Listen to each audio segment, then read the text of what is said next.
NBC. The 1993 NBA Finals. Tonight, Game 3 between the Phoenix Suns and the Chicago Bulls. And Chicago fans are obviously confident of a celebration here by Wednesday or Friday at the latest. Look, 2 more pieces must be put in place to complete the three-peat. With every factor, tangible and intangible, on their side, the Chicago Bulls come back home.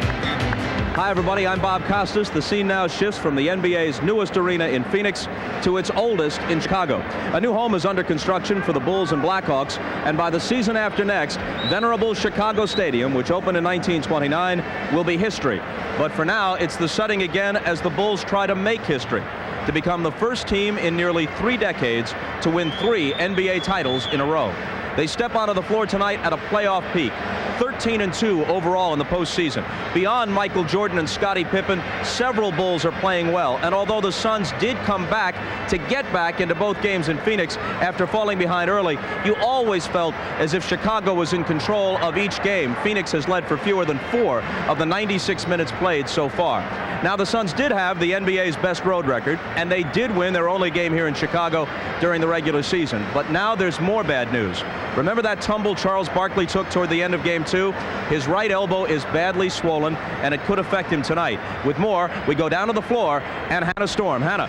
Bob, indeed, it looks as if that injury may affect Charles Barkley tonight. He has not been able to shoot in 2 days since suffering the injury to his right elbow. Keep in mind that is the elbow of his shooting hand late in Game 2, in fact, late in the 3rd quarter. Barkley has a bruise on the bone. He also has a swollen bursa behind the elbow. This is how he described the injury before getting it treated today. I won't know what to expect until right before game time because they did not want to drain it so the fluid would fill back up. So I have no idea what to expect because right now I can't lift it above my head without tremendous pain. Barkley had fluid drained from the elbow about a half hour before game time. He was also given anti-inflammatory shots. As you can see, he was warming up with a significant elbow pad. He'll be playing with that throughout the game. I've just spoken with Charles. He said what he will have to do today is learn to adjust to the pain. He said he will definitely have restricted range of motion on that elbow. And Bob, Coach Paul Westphal said that if Barkley isn't effective, he'll look to Tom Chambers to pick up some of the slack. Yeah, only some of the slack. Too much for any one person to pick up completely. And that's just part of a long list of problems for the Suns, including the play of Kevin Johnson through the first 2 games, well beneath his standards. More on that from Marv, Mike, and Magic. Marvelous. All right, Bob, and added to that injury concern of Charles Barkley, the other dilemma facing the Phoenix Suns, as you mentioned, the ineffectiveness of the Suns point guard Kevin Johnson. Magic, why has Kevin Johnson had such enormous problems? Well, first of all, let's remember that KJ is the big reason why the Phoenix Suns has the best record during the regular season. But you want to know why? Because of an awesome team defense of the Chicago Bulls. Now, KJ is going to run their favorite play, which is the pick and roll, and he wants to get into the lane. Now, you're going to see 4 Chicago Bulls players come and want to stop him. There's 1, 2, 3, and 4 got their eyes on him, and what they want to do is make him kick it out to somebody else and let them beat him. Now, when he does get into the lane, the Chicago Bull big men are blocking his shot and intimidating him. Now, to compound all of that, KJ has more turnovers than assists. He has 9 turnovers to only 8 assists. And I think what he has to do is he has to get out into the open court and also run the 1-4 offense, because then he can break his man down, maybe get a jump shot or take it to the basket, because the pick and roll is not working. All right, and Mike, most teams are very fortunate to have 1 superstar on the roster. Not only do the Chicago Bulls have the combination of Michael Jordan and Scottie Pippen, but both players are playing their best ball of the season at the very same time. And we've seen that 1 superstar alone may not be enough to bring a team to the NBA Finals. Elijah Wan with Houston. Patrick Ewing in New York couldn't get it done. Chicago is in a very unique situation. 2 superstars. And going back to the New York series, they actually took turns at leading their team through that round. In game number 3, when Jordan struggled 3 for 18 shooting, Pippen was 10 for 12, 29 points. In game 4, while Pippen struggled 4 for 14 shooting, Michael Jordan came up with 54 points. And now in the finals, combined, they are both playing at the top of their game. Jordan 31 and 42 respectively. Pippen 27 points, a triple-double in game number 2. In fact, they came within 1 assist. Michael Jordan only had 9 of both players having triple-doubles. 2 superstars at their top level, too much for any team to overcome. And remember, only 2 teams in the history of the NBA Finals have been able to come back from a 2-0 deficit to go on to take the championship. That's the task ahead for Charles Barkley and his Phoenix Suns. We'll be back with Game 3 in a moment. The NBA on NBC is brought to you by Miller Lite. Great taste, less filling. Can your beer do this? By your Allstate agent. For home, auto, life, and business insurance, you're in good hands with Allstate. And by Chevy Trucks, the most dependable, longest-lasting trucks on the road.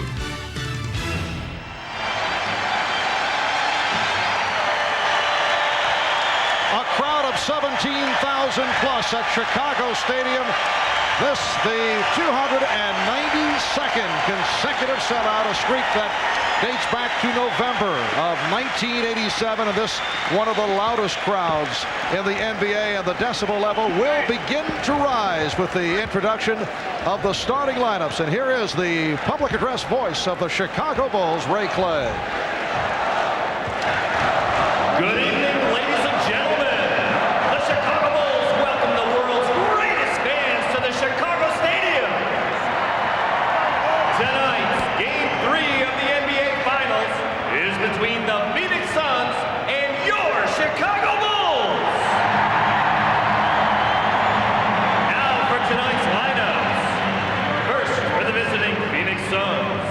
At forward from Auburn, 6'6" Charles Barkley. A 6'7" forward from Oklahoma State, Richard Dumas. At center, 6'10" from Old Dominion, Mark West. At one guard from Central Michigan, 6'6" Dan Marley. At the other guard, 6'1" from California, Kevin Johnson. The Phoenix Suns are coached by Paul Westphal, assisted by Lionel Hollins and Scotty Robertson. The trainer, Joe Brodsky.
Rashad. Ahmad? All right, thanks, Marv. Before the game, I was talking to Horace Grant, the G-Man, they call him, and he's had his hands full this entire playoff series, first with Charles Oakley, now with Charles Barkley. I said, how in the world do you get yourself inspired? Well, he was sitting down in his locker reading quotes from Vince Lombardi. I said, what's the best thing you read in here? He said, well, winning isn't everything, it's the only thing. How appropriate. Marv? We're a legendary Chicago sports announcer. The first voice of the Chicago Bulls. All right, about Horace Grant, 10 of 13, 24 points, career playoff high in Game 2 in Phoenix. That man on the spot, Kevin Johnson, looking to bounce back from the 2 of 8, 32 minutes in Game 2 on Friday night. Darryl Garretson, Mike Mathis, Dick Pavetta are the officials, and Czar Paul Westphal was telling us earlier about some unusual matchups that he would make some unique changes for tonight's game. The man has a lot of courage. He's going to try and shake it up. He figured I'm down 0-2. What the heck going into their building? How about giving KJ, Kevin Johnson, the challenge of guarding Michael Jordan? He felt it would get his mind off the offense, make him concentrate on something else. Dumas will play B.J. Armstrong, Marley on Pippen, West on Grant, and give Charles Barkley some rest. Put Barkley on Cartwright, who they don't go to a whole lot. Magic, what's your reaction to that? Well, I think it's a good move in terms of letting KJ just say, okay, forget about what happened. The game are behind you. Concentrate on this game, Game 3.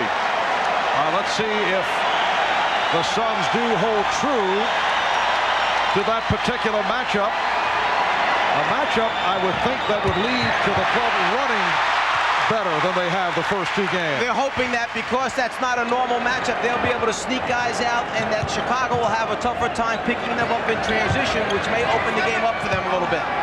All right, Pippen opens up, rebounded by Barkley. And Barkley tried to slice through. And the Suns have opened up with the unusual matchup. Cartwright guarded by Dumas. He goes right at him. Barkley with the rebound. Charles wearing the elbow protection. And you see, because of the way they matched up, Michael Jordan winds up on Kevin Johnson right now. He has to pick him up in transition. Now Marley posting up. Armstrong gets help from Cartwright. Marley for Dumas to the reverse. Richard Dumas had the excellent first game in this series, then sat out most of the second half in game number 2. Well, Phoenix over the first 2 games with the lead for only 3 minutes and 54 seconds out of the possible 96 minutes. They led for only 18 seconds in the second half. So the Bulls off to the slow start. They have gotten off quickly over the first 2 games.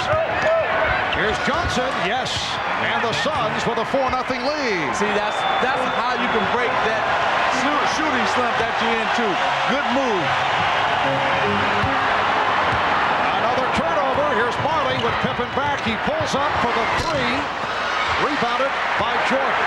Phil Jackson had mentioned to us, we have to weather the early storm because they understand if they don't come out with a lot of energy, meaning the Phoenix Suns, in this building, we'll put them to sleep early. So Phoenix had to come out and play hard from the beginning. Chicago has to withstand the early minutes. And Michael Jordan puts the Bulls on the board. And there's the concern with Kevin playing him, that Michael will post Kevin up. But then again, if Michael's got it all the time, then the other people aren't hurting him.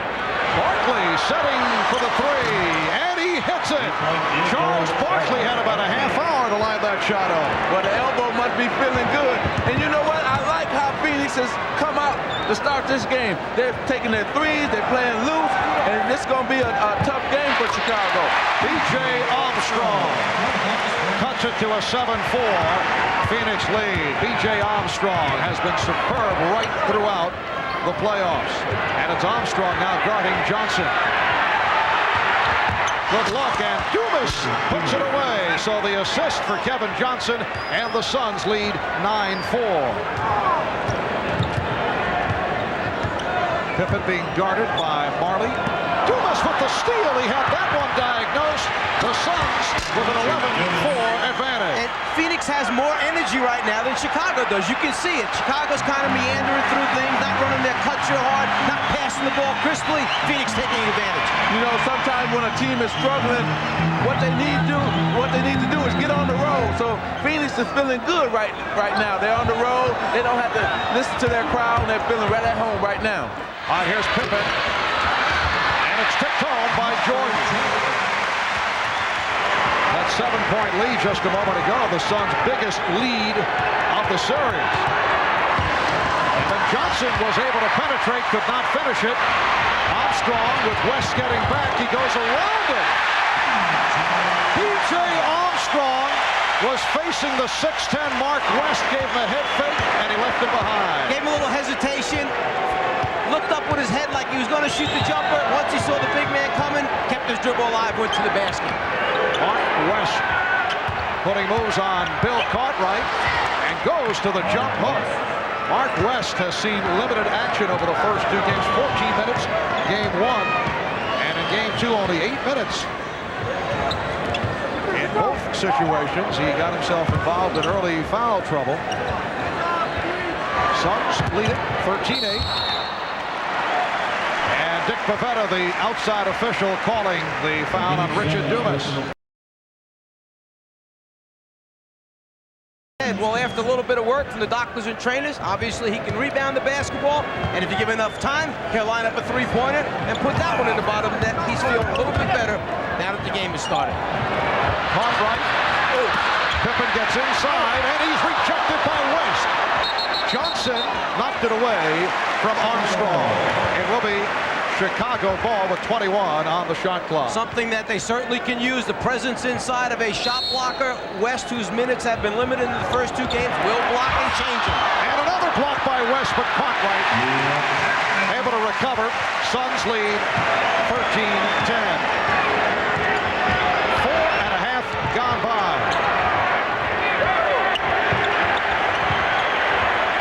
Dumas.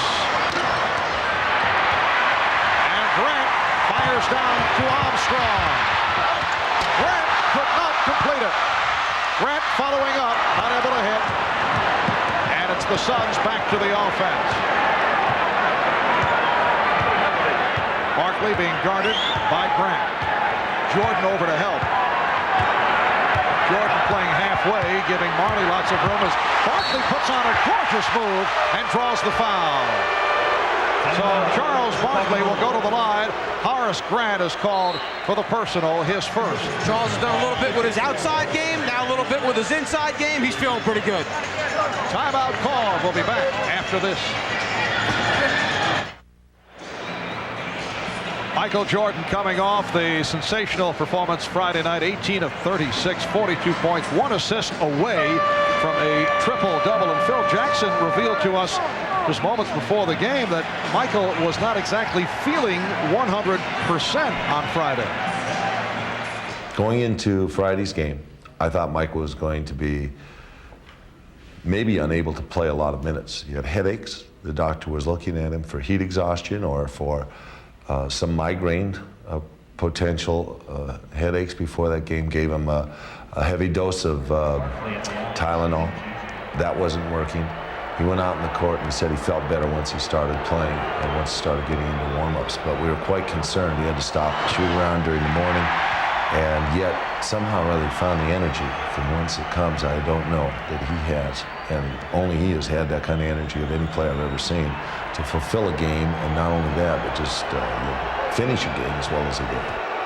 I asked Phil, was it perhaps the pressure from all the off-the-court publicity, the Atlantic City journey during the Knicks series, or the book that was released concerning his golf betting? He said, no, he played too much golf in Phoenix under 105-degree temperature, and perhaps that's how he got the headache. West with the rejection. That rejection is number 25 now in the series for the Phoenix Suns. And gosh, thinking about that statement that Phil Jackson just made, I hope Phoenix wasn't listening to that, because he only had 42 points, 12 rebounds, and 9 assists in that last game, not feeling well. Well, right now, Phoenix is doing a wonderful job of team defense. Mark West, that's his third block shot so far in this first quarter. Now, on the other side of that, Phoenix is looking like they're more of a concentrated team, especially in this first quarter. They look like they know what they want to do. They're playing better team defense, what I felt they had to do, and they're going out playing a good game so far. Horace Grant called for that foul, and the Suns struggling at the line. 6:27 remaining in this first quarter. The Suns with a 15-10 lead. Let's go over to Hannah.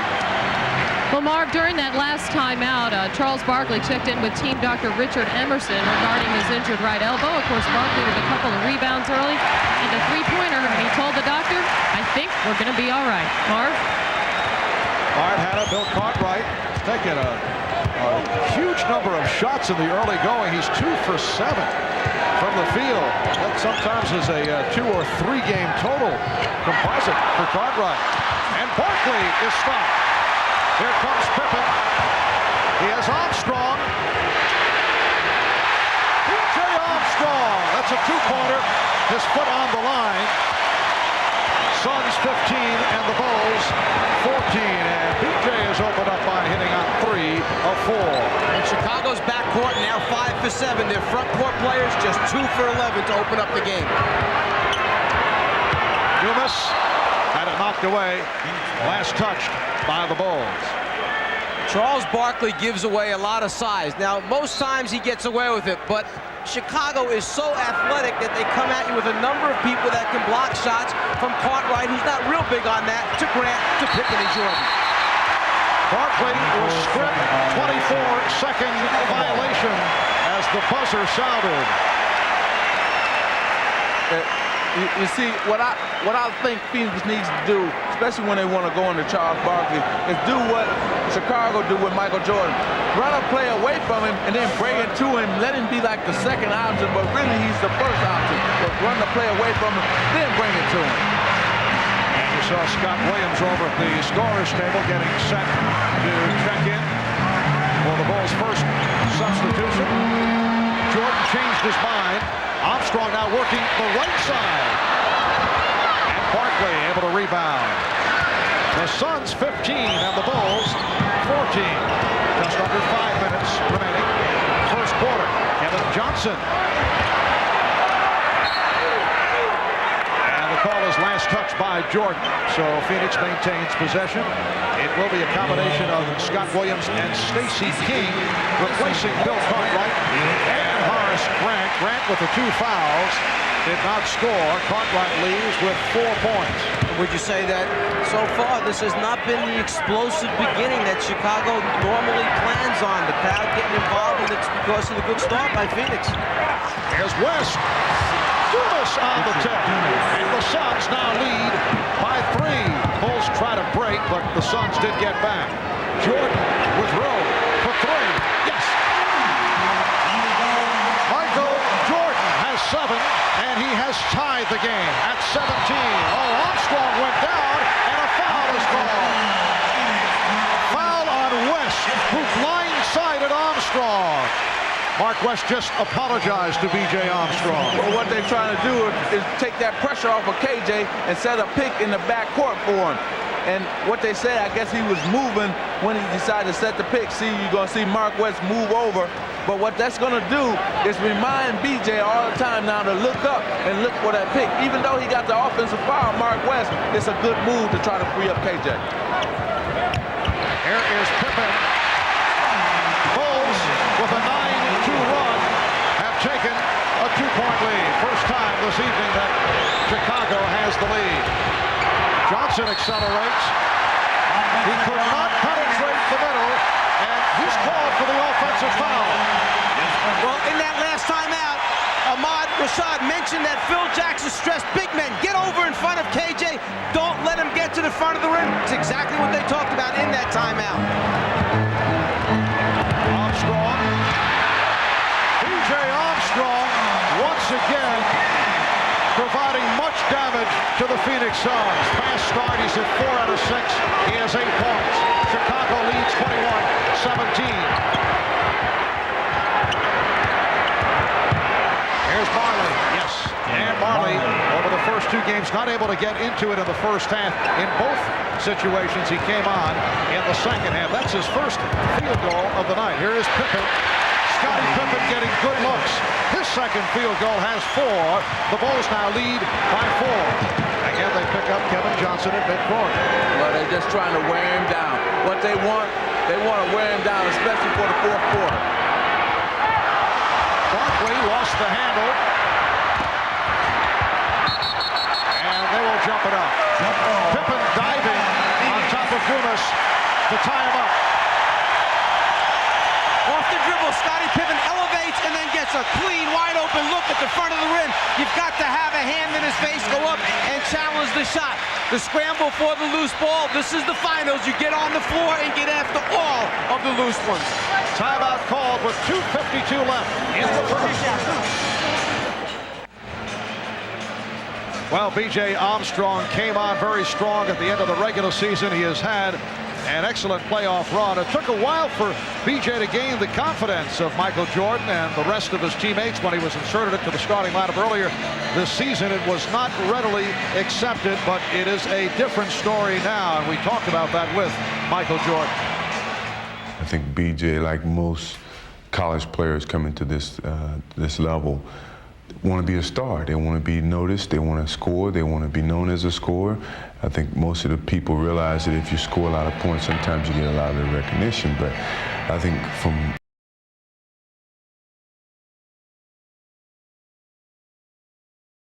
success come his way, but he had to be patient. We had to do it within the team concept. I think he's accepted that role to a point where it's made us a much better team, and now he's getting the recognition that he certainly deserves. B.J. Armstrong, first-round draft pick of the Bulls back in '89, in his fourth year out of Iowa.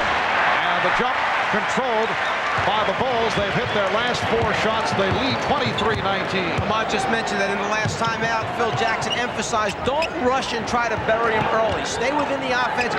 We know that KJ's playing Michael. We could go to it all the time, but that would take the other guys out of the game. They don't want to do that. They'll get to Michael eventually. Last touch by Dumas. The Suns have inserted Oliver Miller for the first time. And I think what Coach Paul Westphal is doing here with all these mismatches and going to different lineups is he's trying to conserve first Dan Marley's energy where he can get off offensively. And then when KJ is guarding Michael Jordan, that means that he can get away from BJ and won't be pressured all over the court once the outlet comes to him. Oliver Miller was called for that foul. Scramble for the loose ball. Miller turned his head, didn't keep a body on King. King makes the quick move, comes up with the ball. Both teams have only 2 team fouls. Very few whistles here at the start. Jordan, after feeling around for the presence of Marley, connecting for his 4th field goal. He's 4 for 6, 9 points. Chicago 25 and Phoenix 19 with just under 2 minutes left in this first quarter. Game 3 of the best of 7. Phoenix trying to cut it to a 2-1 lead. Chicago trying to go up 3-0, and Michael Jordan puts the Bulls up 27-19. Dan Marley just stood in that corner, even after the steal, never moved. He just couldn't believe that Michael Lefton came up with it that clean.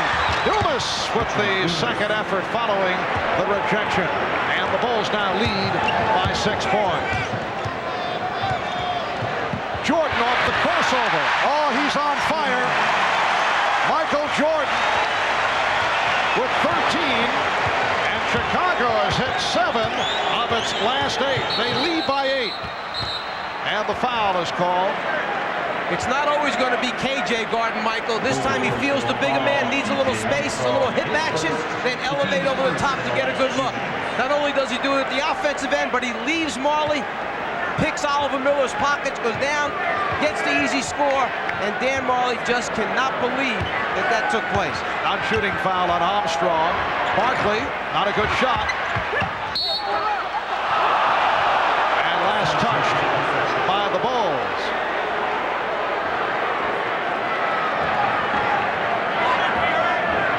Dumas, Barkley, Miller on the front line. Marley and Johnson in the backcourt with 1 minute left in this first quarter. Dumas stripped. Jordan knocking it away.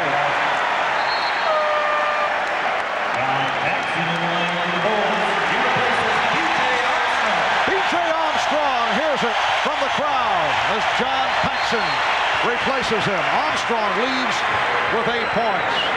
And another outstanding effort. Holding foul called on Paxson. See, the struggle has come from Phoenix again when they've been able to have to set up in their half-court offense. You know, when they were running up and down, getting steals, getting dunks and layups, it was because of their transition game. Now they're back into their half-court game, and they've not been able to score in that half-court offense. Mark West getting ready to return. Bulls 29 and the Suns 22. Here's West, who earlier had 3 blocked shots. Charles Barkley will get a rest. Charles has not been effective. 1 of 4, 4 points, along with 5 rebounds. Is this a vote of confidence by Paul Westphal that KJ has been on the floor the entire quarter? No one's come in for him? You're on the road now. Frank Johnson is a good player, and he probably plays better when he's at home. But now you're on the road in the biggest game in probably Phoenix Sun history to date. And you got to go with your veteran. You got to go with the all-star and KJ. Jordan tried the bullet pass. The officials checking it over. Garrettson and Pavetta in a discussion as to who knocked it out of bounds. Pavetta apparently had the better look, and he says last touched by Chicago. Well, to me, it hit Oliver Miller and went out of bounds. Nobody else from the Chicago team touched it after that. So you got a break there for the Phoenix Suns. Yes, that's the contention of the Bulls, but the ball goes to Phoenix. Half-minute remaining in this first quarter. Chicago leads by 6. Dumas, Miller with the tip. So the Bulls now lead 29-25. 20 seconds remaining in the quarter. Pippen saw the opening and lost it. And they say offensive foul. It's a charge called on Pippen. I don't know if anybody knew what the call was at the end. Everybody just kind of stood around and waited. Was it going to be a foul for moving underneath Pip? Was it going to be an offensive foul? And then suddenly the announcement that offensive foul was called. That might have been the first mistake of these 3 games that the Chicago Bulls have played. They shot. Pippen went in with 12 seconds. You know, there's a lot of time now on the shot clock. Danny Ainge, who had the strong game on Friday night, has come on for the first time. Here's Johnson. Yes. 4 seconds left in the quarter, and the Suns with him too. Marley with the intercept. Marley for Dumas, and they've tied it at 29. 1 and 5/10 seconds to go in the quarter. Scott Williams throws one the length of the court. Jordan with the shot. So the Suns score the last 8 points of the first quarter. They've come from behind to tie the game at 29. And what Magic was talking about wound up being a 6-point swing in the game potentially. 2 that Chicago didn't end to get the quarter, and then after the score, steal, and another score, 4 more points for Phoenix. After 1 here in Chicago, the Bulls 29, the Suns 29.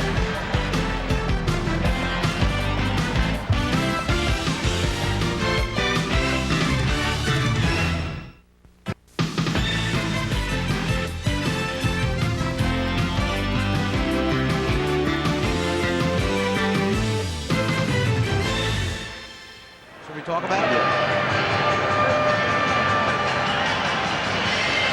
That last critical turnover that Chicago had, as Magic mentioned, came about with 12.3 seconds remaining on the game clock and shot clock. Pippen drove to the basket, picked up an offensive foul. He should have just held this basketball. His team was leading 29-25. If they score the last basket, they're up 31-25, up 6. But by him going early, it gave a chance for Phoenix to go down, score, steal the inbounds pass, score again, and you wind up with a 29-29 basketball game to end the first quarter. I know when I was with the Lakers, if I had to turn that ball over or shot it during that time, Riley would have met me at half court and been screaming and hollering all the way at me. Second quarter is underway. Grant back in there, rebounds. Trent Tucker has come on for the first time. So a 3-guard alignment for Chicago. Jordan, Armstrong, and Tucker, along with Williams and Grant. Armstrong is open for 3. 11 for B.J. Armstrong. And the Bulls lead 32-29. Tom Chambers has checked in. Chambers up front with West, Marley, Johnson, and Ainge in a 3-guard set. Marley for 3. Yes, and Dan Marley is on target.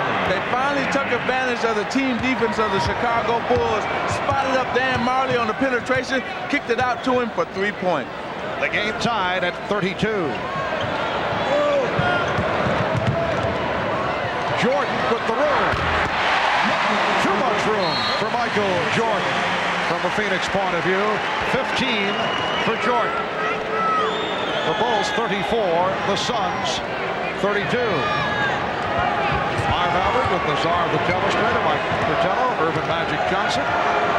Bob Rashad had a storm. Bob Costas will be along at halftime with the Prudential halftime report. Bill Walton and Peter Vesey. Here's West getting inside. Mark West with his second field goal, and again we're tied 34 apiece. Minute and a half gone by in the second quarter. Scott Williams. Johnson gets it down for Chambers, and Phoenix is up by 2. Well, see, this is what I was saying. The way you can get Kevin Johnson involved is to get out in the transition. And they just were able to do that in that succession right there. Jordan feeling for Marley on the post-up move. Rebounded by Scott Williams. Scott Williams so instrumental off the boards in Game 1. Did not show up in the numbers as dramatically in Game 2 on Friday, but played well. Horace Grant from deep. That his first field goal. The Bulls and the Suns tied at 36. Mike Mathis with the whistle. Well, what happened was, Marv, that Tom Chambers and Williams got into a pushing match, and he wanted to just stop the game and say, look, clean it up before I throw one of you out or both of you out. Settle down tight. Stop it. Kevin Johnson with 5 assists. It's the best he's played in the series. Chambers. Tom Chambers off the bench to hit a couple, and the Suns now lead 38-36.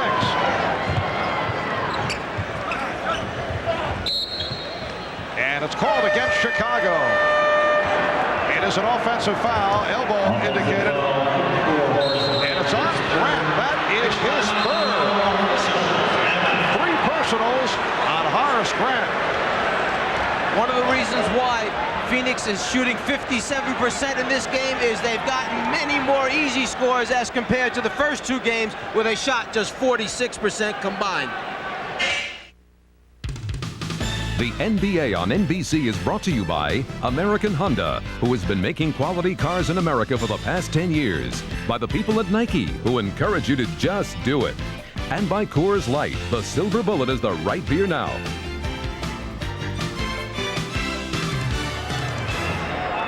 Most critical for Chicago to have Grant on the floor. He steps up to back pick as his teammate cuts. Ainge gets hit with the block. The official calls an offensive foul, number 3 on Horace Grant. He's not real happy with that. He knows he has to go to the bench. Let's take it over to Hannah for a second, see what she's got from the Phoenix bench. Well, Charles Barkley is still sitting at the end of the Phoenix bench. He's not re-entering the game. At this point, Charles is having ice applied to that injured right elbow.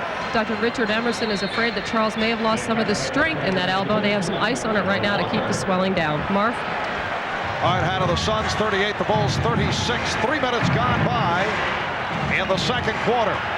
Kevin Johnson backing his way on B.J. Armstrong. Chambers, yes. The Suns have hit 8 of their last 9, and Tom Chambers a major factor. He's hit 3 of 3 from the field. For the first time in this series, in this game, the Phoenix Suns are taking advantage of the double teaming traps that the Chicago Bulls are putting on them. So they're getting good shots and they're knocking them down. Here's Jordan. Well, he beat Marley, but went short, tried to alter the shot as he was putting the move on West. Marley on the rebound. Another opportunity for the Suns. 3.5 gone by in the second quarter. Ainge for West. West rejected and fouled by Pippen. Scottie Pippen committing his second. Trying to take a page out of Chicago's defensive book. Big men come over, close down the lane to the basket. Mark West rotates underneath Michael Jordan. It makes Michael come up a little bit short. Michael not real happy about it afterwards. Has a few words to say to Darryl Garretson as they head down the floor side by side. Good buddies, Michael Jordan, Darryl Garretson. Mark West, a very poor free throw shooter, 52% during the season, hits on the first. Mark West started his NBA career with Dallas and on to Milwaukee. Cleveland is his 6th year with the Suns. Acquired in that deal involving Larry Nance, and hits on both. And Mark West has played well in the first quarter. The Suns lead by 6.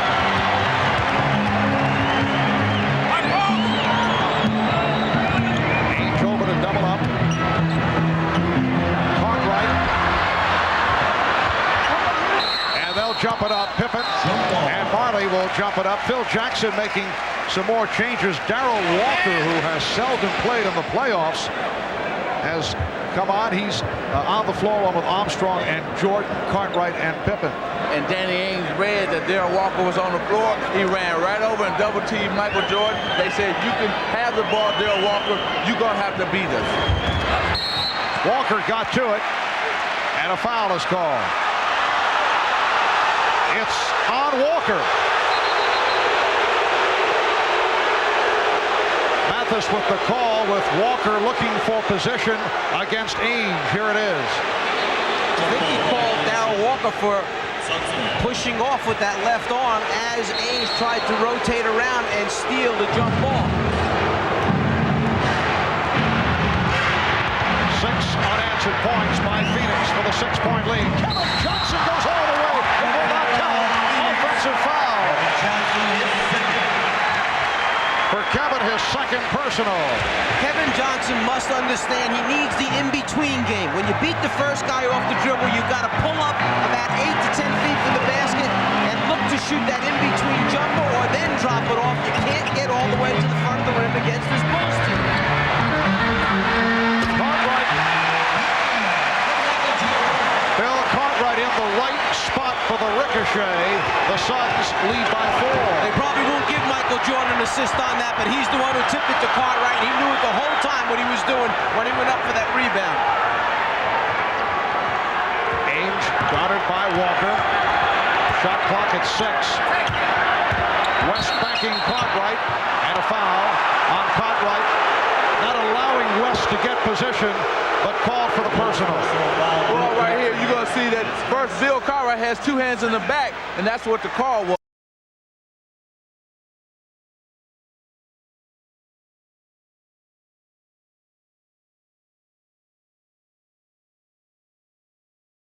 By Cartwright on a switch, and was able to get the shot off on target.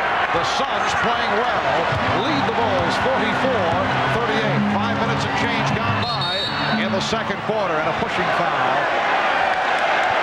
called on Phoenix. It's on Ainge. Going back to that KJ play, if Phoenix want to get him more shots, more involved, still run Bill Cartwright in the pick and roll, because he will not come out and challenge KJ.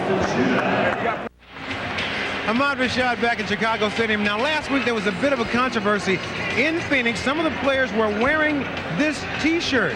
Now, they weren't wearing it because they were feeling cocky, but they were looking for a rallying cry. But Phil Jackson said, wait a minute, it's a little bit too early for you guys to wear that shirt. So they took it off and they put them on ice and probably had a good time. As you can see, Phoenix is saying that maybe you won't wear these at all. Back to you, Marv. Yes, Phil did not want to show the overconfidence. Long way to go in this series. Charles Barkley looks to make his way back. Charles Barkley played only 11 minutes. 1 for 4 from the field, yet the Suns are up by 6 with Barkley sitting down, and he's bothered by that injured right elbow. The Suns have outscored Chicago 23-9. The reason for that was, Marv, because the Phoenix Suns players were not standing around watching Charles Barkley. They were moving without the ball, and getting themselves involved in the offense. Armstrong off the weave setup by Chicago that has been so effective, and the Suns now lead by 4. Best match. That's the downside. Of course, you'd rather have Charles Barkley in the lineup. We're talking about the league's most valuable player, but at times with the back-end moves, and he does hold the ball too long, as Kevin Johnson is able to hit. And there was more movement with Phoenix over that period when they outscored Chicago 23-9. Yeah, you definitely want him on the court, but if the team is playing well without him, that was a smart move by Paul Westphal to leave him out and let the team continue to play well without him. Here's Pippen. Oh, Scottie Pippen has been off. Pippen is 2 of 7 from the field. But another opportunity for Chicago. Barkley runs in to Cartwright and picks up his first foul. Remember what Mike Fratello was talking about right here. KJ pulls up early. He did not go in to get that offensive foul, and he makes the basket. So KJ must have heard you, Mike. That in-between game, you have to have that if you're a guard that penetrates, because they'll eventually close down the path to the basket. It's kind of interesting, that start by Phoenix of KJ on Michael, got him off. Now they're back to a normal straight matchup of KJ on BJ. And Pippen, trying to save that pass that went astray, stepped out. So Phoenix will get it back. BJ coming off the screen, set by Pippen, throws back a little bit behind where his teammate was. The turnover takes place. Johnson out guarded by Tucker, goes to the left hand. Beautiful move. Kevin Johnson at his very best. Off the crossover, beat Trent Tucker, and the Suns showing much life. Now lead by 8 points. Well, because of KJ is showing life. He's making smart decisions. He knows when to drive, when to penetrate now. And the basket right there by Armstrong. Armstrong has 15. Suns 48. The Bulls 42. Chambers guarded by Williams. And pass by Chambers. Armstrong for Tucker. Spots up for 3. Yes. He's a hired gun. That's why they brought him here.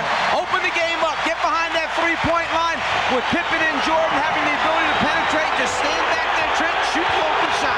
Yes, they wanted Trent Tucker in that's an offensive foul. They wanted Trent for the Craig Hodges role, but he has not been consistent with the shot. It's also very difficult because if he misses 1 or 2, he usually sits down, does not get the other opportunity. Danny Ainge holds that screen, sticks the hip into B.J. Armstrong, trying to come over the top of it a little bit too long. The offensive foul is called. B.J. Armstrong knows that. He stuck his nose in there, took the punishment. Scottie Pippen bringing Chicago within 1. Suns have led by as many as 8. We're coming up on 4 minutes remaining in the half. Kevin Johnson, rebound, Scott Williams.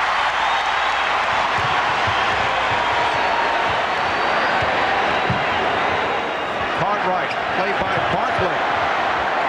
Williams, they're giving him the shot. They feel Scott Williams cannot beat them from the outside. Here's Chambers on the drive. Offensive foul.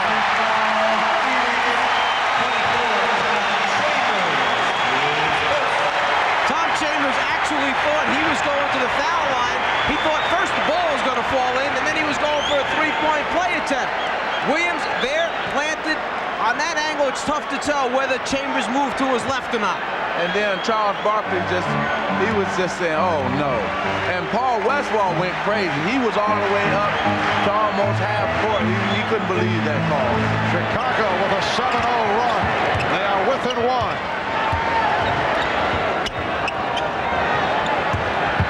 Shot clock at 6. Shot clock at 3. Pippen. And the loose ball foul called against the Bulls. Loose ball foul. 24, Bill Cartwright. It's on Cartwright. His second. Timeout has been called. 3:24 remaining in this first half. The Suns lead by 1. Coming up on the Prudential Halftime Report, we'll be joined live by Nets coach Chuck Daly from his home in New Jersey. Daly, of course, coached the Detroit Pistons to back-to-back titles in '89 and '90 before their effort to three-peat was short-circuited by the Bulls. And we'll get thoughts on both the series and tonight's game from Quinn Buckner, Bill Walton, and Peter Bessie. That's coming up at halftime, but right now, back courtside to Marv, Mike, and Magic. Marvelous. All right, Bob, and Kevin Johnson has certainly been a major factor here this evening for the Phoenix Suns with 12 points and 6 assists. Well, the reason for that was Paul Westphal made a great change. He decided to go with Marley or Danny Ainge setting a pick for KJ, and that's able him to get into the lane, penetrate, get his jump shot off, because the guards are not used to trapping like the big men are with the Chicago Bulls. Those big men have been stepping out, bumping him with their body, taking away his ability to turn that corner against him initially by going guard to guard on the screen. It's made a big difference in his ability to take the switch and then go from there. And KJ has gone the distance. We have not seen Frank Johnson. Evan Johnson lifted late in the game on Friday night for Frank Johnson. Barkley, Charles Barkley with the bucket and the foul. Foul committed by Michael. Check back in. They let Barkley backpick, then step out to the top of the circle. Because he can make that shot, Scott Williams flies past him. Barkley takes the punishment. Enough strength and concentration to finish the play off and gets a nice roll at the end as it bites the rim, grabs, and drops through. The Suns 50 and the Bulls 47. And Barkley to the free throw line. He's 1 for 2 from the line, getting for a 7th point. Coming off the 42-point performance on Friday with Jordan and Barkley both scoring 42, only the second time in NBA Finals history that two opponents had hit 40-plus in the same game. Back in '69, it was Jerry West of the Lakers scoring 41. John Havlicek of Boston hit in 43 as Michael Jordan cuts it to a 2-point lead. Havlicek doing it for the Celtics.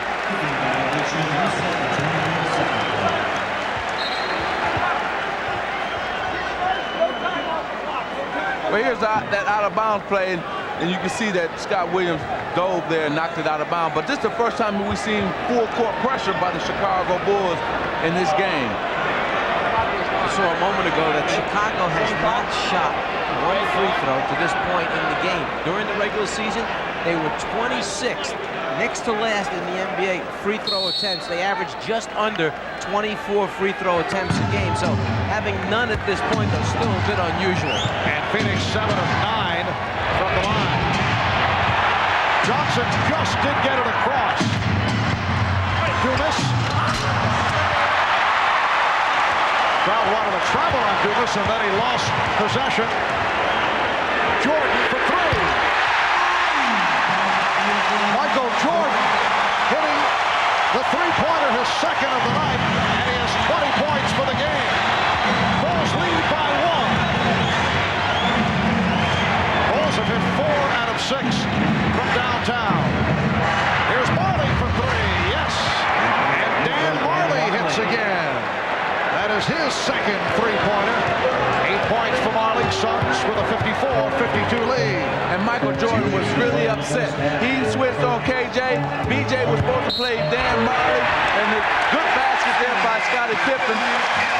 But BJ was supposed to come out to the line and play Marley, and he didn't, and that's why he got that three-point shot. Opening up the offensive arsenal, Michael Jordan stops behind the three-point line and shows that he has the range today, and then Dan Marley comes right back and answers with a 3 of his own for the Phoenix Suns. A little bit of outside handoff action. Pippen knows he draws contact, so the only concern then is get it up on the rim. Maybe something good will happen. Pippen fouled by Dumas, able to hit the free throw. He's turned it around from the 3 of 9 from the line. One delay of game. Warning is called. Bulls by 1. Again, pressure. Suns able to handle it. Dumas trying to elude Jordan. 10 on the shot clock. 1:40 to go in the half. Barkley is fouled. Charles looked like he hurt the elbow. Richard Dumas tried to put the ball over the top of Michael Jordan's head, which many players will use and get the defensive guy to turn around when you suddenly put it over. Michael never went for the fake, came right back. Here it is. He tries to put it over his head. Michael says, I'm not going to go for that one. He's talking to him right now. Barkley 2 of 3 from the line.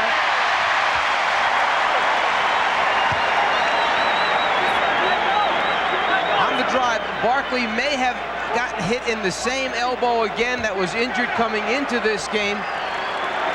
Pump fake, the body lands right on it. He feels it in the sore elbow. They drained the elbow about a half hour before the start of the game. Misses on both free throws. Bulls 55 and the Suns 54.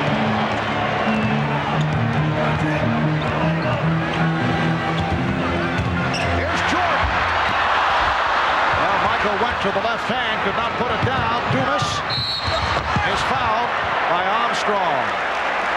Oliver Miller coming over, challenged Michael enough to break his concentration. The Bulls' personal foul, B.J. Armstrong is second. Michael thinks he's going to go with the left, but that long outstretched arm makes Michael bring it down just long enough to fall short. And then KJ sees Dumas running down the court, and the only thing BJ could do was foul him. Dumas now 2 of 3 from the line. Richard Dumas, the rookie from Oklahoma State, 71% free throw shooter. Phoenix 56, Chicago 55. 1:10 left in the first half.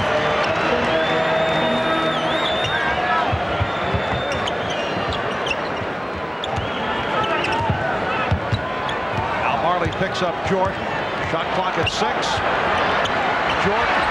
Oh, he set it up with the crossover. 22 for Jordan. The Bulls by 1. Dumas over King. Williams with the rebound.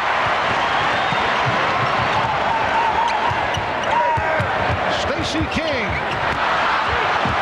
Trying to change his mind. Marley for Barkley. And he's rejected by King. The basket counts. It's a goal tag.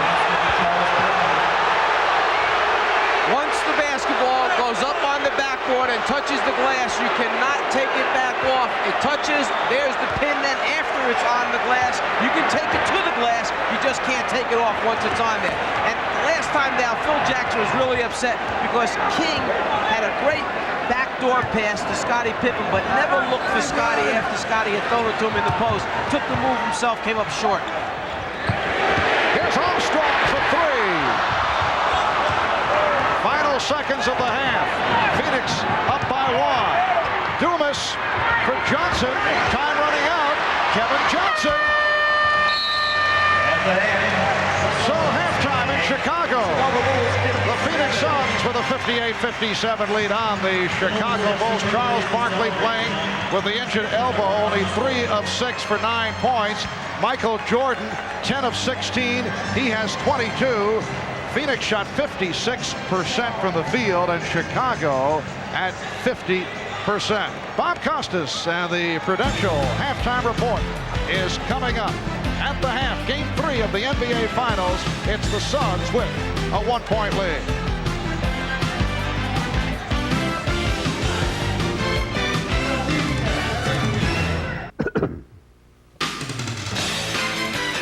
This is the Prudential Halftime Report, brought to you by the Prudential.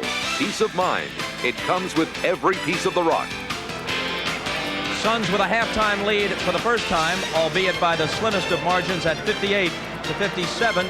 Quinn Buckner joins me atop Chicago Stadium here. This reminds me a little bit of Game 6 last year between Portland and Chicago. You know, the Bulls were up 3-2 coming back from Portland. Nobody thought the Trailblazers had much of a chance. They came in loose and played very well, in fact led by 14 or 15 before Chicago went on a fourth quarter run and pulled the game out and won the series right there. Well, I do think there's some similarities here because Chicago feels pretty much assured, though they won't say it, that they have this series wrapped up. And sometimes when you go and win on the road and then come back and got to play at home, you lose a little bit of that extra drive, that hunger. I think Chicago has done that. They've turned the ball over. They haven't been as well on the defensive end of the court, and that's what's got them in this 2-0 position. They've got to guard people better. Let's go to Chuck Daly, who's standing by at his home in New Jersey. Chuck, if you were Paul Westphal and somebody told you that Charles Barkley with the injured elbow would have 9 points in the first half, but you'd still lead by 1 on the road, you'd have to be both surprised and thrilled. Yeah, I'd be very excited about it. But what normally happens in something like this, when a great player like Barkley is out, maybe Jordan doesn't buy in, maybe Scotty doesn't buy in, but one or two of your players buy in that maybe we don't have as difficult a time, because I thought they played very frantically in Phoenix to win. When the Lakers won back-to-back, they beat you in 1988 by the narrowest of margins. Then you won back-to-back, and for the first of their two titles, the Bulls had to knock your Pistons off to move on. How do you compare these Chicago Bulls, in the minds of most, on their way to 3 in a row, with your Detroit team and the Laker team you both lost to and defeated along the way? Well, I think both of the previous teams, Detroit and Los Angeles, failed because of injuries. LA had both guards injured. We had Isaiah and some other people beat up. They seem to be reasonably healthy. They're a much younger club, and they've got, Superman prevailing at his best. Chuck, you play with Michael quite a bit this summer. Tell the people at home what it's like to be with this guy and how competitive it is and how much of that you think he puts into trying to three-peat, how important it is to him. Well, I don't think we've ever quite seen anyone. I know everybody in our business is competitive at every level, but he has some special qualities. His competitiveness rises above, and then he's blessed with all of these gifts that makes him a very, very special and maybe the best player of all time. Chuck, let's talk about your ball club and especially the tragic loss of Drazen Petrovic. Have you had a chance to gather your thoughts about this yet?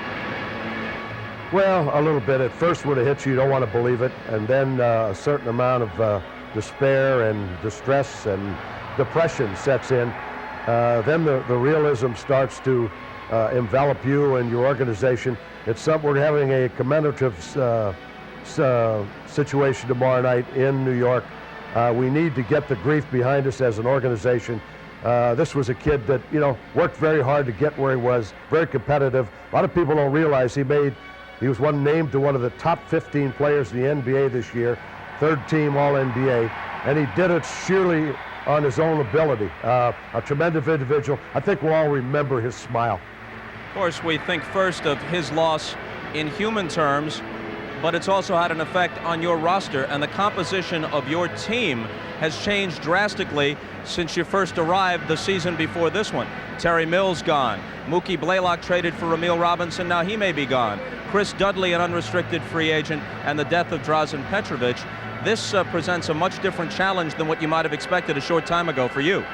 Yeah, I would say so. When I came here in September, we were hopeful of having all of these people, including Dudley, in our lineup. Right now, we're struggling to do that, and going to have to do a lot of evaluating, I think, with this roster, and a lot of work. Chuck, as always, a pleasure to talk with you. Thanks for taking the time. Thank you very much. Okay, when we come back, we'll be joined by the insiders, Peter Vecsey and Bill Walton, as we talk a bit more about the Suns and the Bulls. That's after a message from Prudential and a word from the NBA.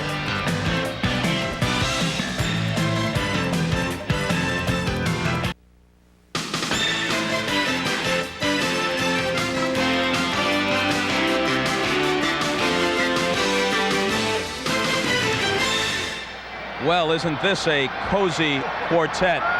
B.J. Armstrong, it's all yours. B.J. Armstrong, a couple years ago he told me that if he was in Phoenix, he'd be KJ. The first couple games of this series, if he were in Chicago, if KJ were in Chicago, he'd be Corey Williams. I mean, the difference in this guy's game in the last couple of years is unbelievable, and nobody thought he'd get this far. It's made the Bulls a much more resourceful club because it gives them one more guy on the break. He's making great decisions.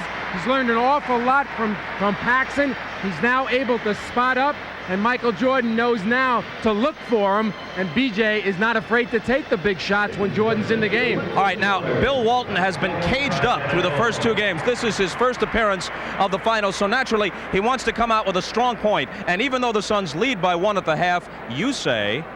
This series is over, Bob. It's been over since the first quarter of the first game when the Bulls realized that they could score at any time and shut down the Suns at any time they wanted to. The Bulls have been playing the clock ever since the first quarter of game one. But the difference with B.J. Armstrong and Scottie Pippen and the rest of the Bulls is that they have learned how to play from Michael Jordan. Scottie Pippen, his outside shot has taken his game to new levels, higher levels than he's ever been to before. And B.J. Armstrong, his ability to create, put the ball in the hole, and do the things and play at a level that Michael Jordan has taught them how to do. No other player in the league is teaching their teammates right now. And now a word of agreement or dissent. Well, I think it's a combination of both, but as you know, guys, I'm more interested on the defensive end of the court. I don't think there's any question about it. That's probably what surprised people the most. Phoenix was the highest scoring team in the league, and they don't look like it against the Bulls because the Bulls with Michael Jordan and Scottie Pippen cover as well as anybody that plays basketball, and they're going to three-peat, and you do it with defense.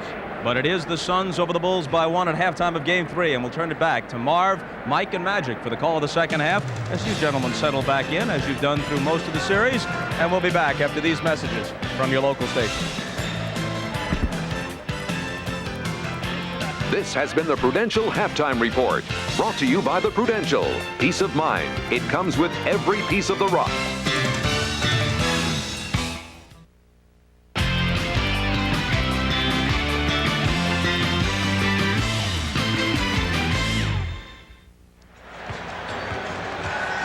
Back in Chicago, Marv Albert, Magic Johnson, Mike Fratello. Halftime, the Phoenix Suns 58, Chicago Bulls 57. We talked about it during the course of the first half. The difference for Phoenix, the play of Kevin Johnson, ineffective over the first 2 games, Magic, but effective here thus far. Well, I think Kevin has read the situation. He's gotten into the flow of the game. Remember, we talked about at the top that he had to get in transition. They've been doing that. And I think the key to him is, too, that he's feeling confident right now. You can see it. He's strutting, he's playing, and that's only going to help the Phoenix Suns. And Mike, as our defensive coordinator here on the telecast, I know you can relate to the fact that Chicago's defense has not been what it was over the first 2 games in Phoenix. The end result, Phoenix shooting 56% from the field in that first half. I would have a good idea that down in the locker room right now, Phil Jackson talked to the team about the pressure, the number of turnovers that are being produced by the defense. Shooting 56%, no way they will win that way. First 2 games combined, they had them at 46%. Significant jump. And the other thing, 1 free throw attempt for the Chicago Bulls as compared to 13 for Phoenix. All right, a look at the halftime statistics. Tonight's Miller Genuine Draft halftime stats. You see the shooting. Phoenix 23 of 41 for the 56%. Chicago at 50%, 26 for 52. And Michael Jordan leading the way, 10 of 16. He is the high point man with 22. And Mike, as you mentioned, the disparity at the free throw line. Phoenix 9 for 13 and Chicago going to the line only once. And look at Charles Barkley, bothered by the injured elbow, 2 for 5 for 9 points. Let's go over to Hannah, who was alongside Phoenix coach Paul Westphal. Well, Paul, you predicted that KJ would come alive in this series, and certainly he did today. He played the entire first half. Is he going to go the distance, play all 48 minutes? I'll probably have to rest him there sometime, but KJ's too good a player to stay down long, and we knew he'd come back.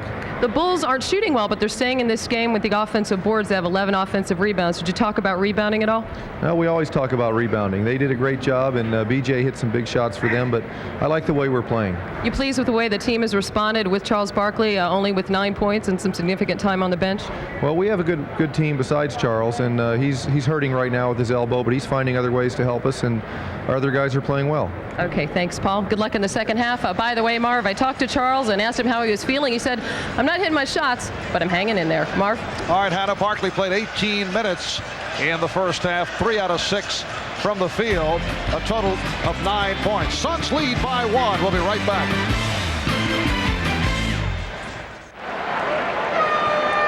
And both teams are set to start the third quarter. Phoenix led by as many as 8. They lead by 1.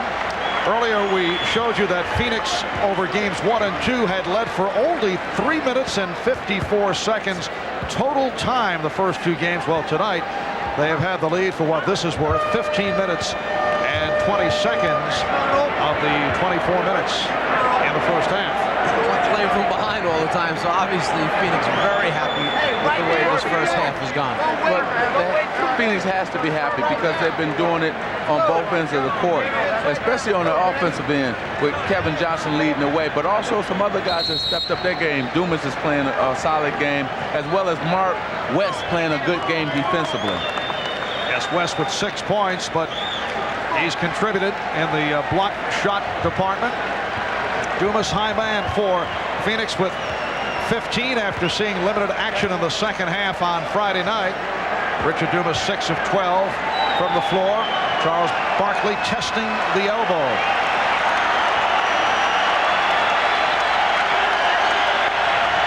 So we're set for the third quarter. It's game 3 of the best of 7. Game 4 here in Chicago on Wednesday. Will be on hand starting 9 o'clock Eastern time. And game 5, if necessary, here in Chicago next Friday starting at 9 in the East. Johnson with the step. So Kevin Johnson extends to a 3-point Phoenix lead.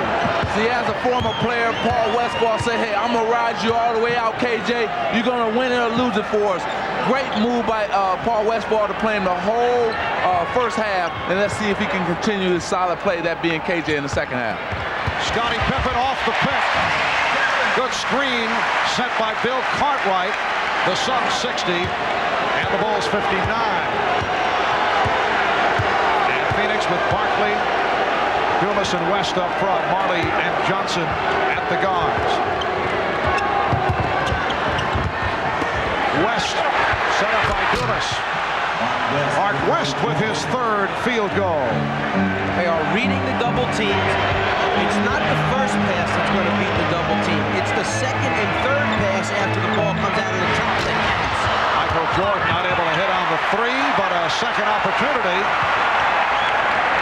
Horace Grant has not had the playing time after getting in foul trouble. He's playing with 3 personals. B.J. Armstrong has had the hot hand. Now Jordan posting up.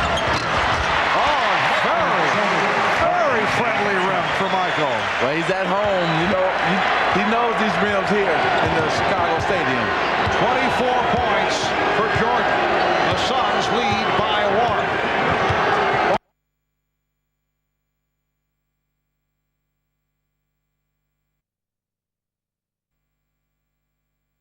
Well, he's at home. You know, he knows these rims here in the Chicago Stadium.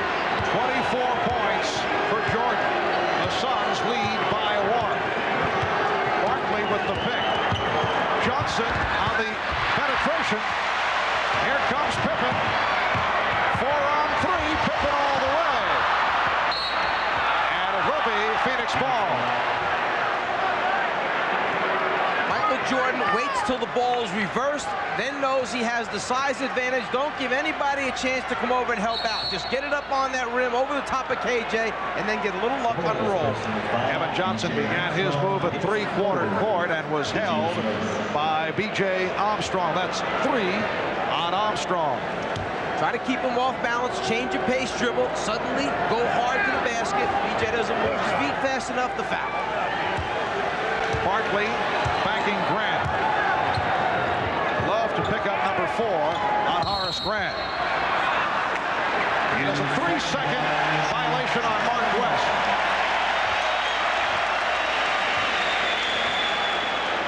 I'm not sure that everybody is happy with that call after the 3-second whistle. Charles Barkley, a little bit of frustration showing.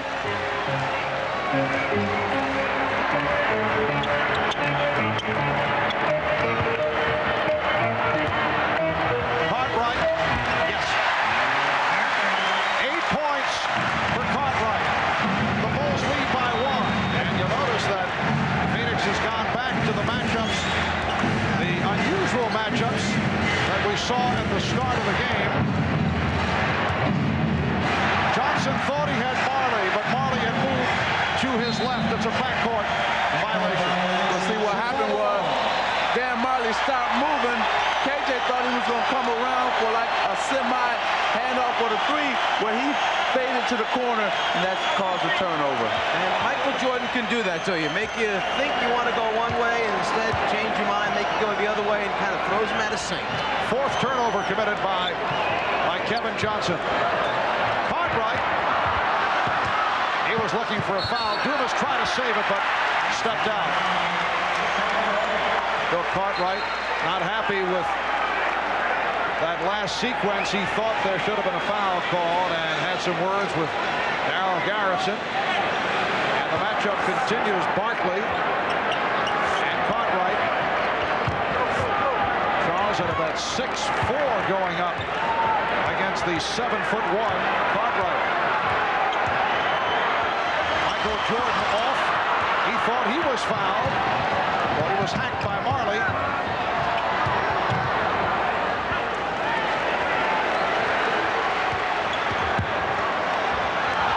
Oh, the crowd wanted the travel. And a reach-in call. Foul on Pippen. That's 3 on Pippen. You got a lot of upset players out here. Now you're going to see a reach-in by Pippen. First, Barkley cleared some space. The crowd right there wanted a traveling on Barkley. Didn't get it, but it got a foul on Pippen. Three apiece on Pippen and Grant. Johnson, a false shot. West. Or was that a pass intended by Kevin Johnson? But Mark West able to put it home. Sure, Kevin would like to call the pass. Suns 64 and the Bulls 63 with 4 minutes gone by in the third. Horace Grant with his second field goal.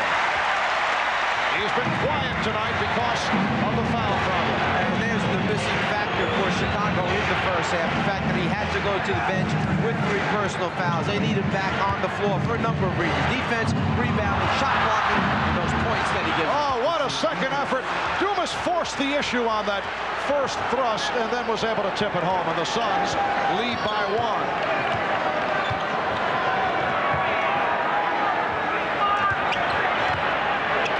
Armstrong, he is on fire. 17 for B.J. Armstrong. He's hit 8 of 11. Bulls by 1. Once again, Armstrong got picked off by West. Took a pretty good shot. Well, what he's doing, Marv, he's letting B.J. get around him, that being Mark West, then give him a shot after he gets by him. Dumas with a pretty move, but not complete it.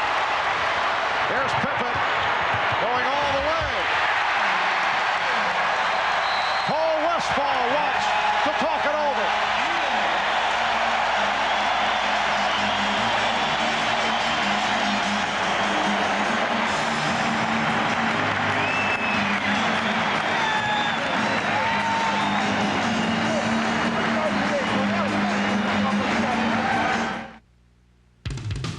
The NBA on NBC is brought to you by Nissan. It's time to expect more from a car. By Dr. Pepper and your local Dr. Pepper bottler. Dr. Pepper is just what the doctor ordered. And by Goodyear, #1 in tires.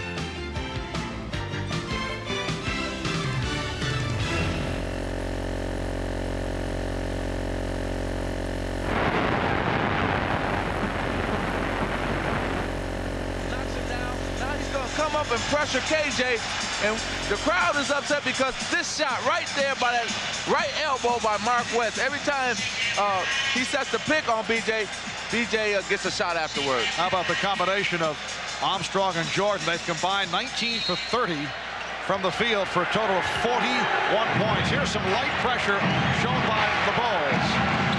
Chicago leads by 3.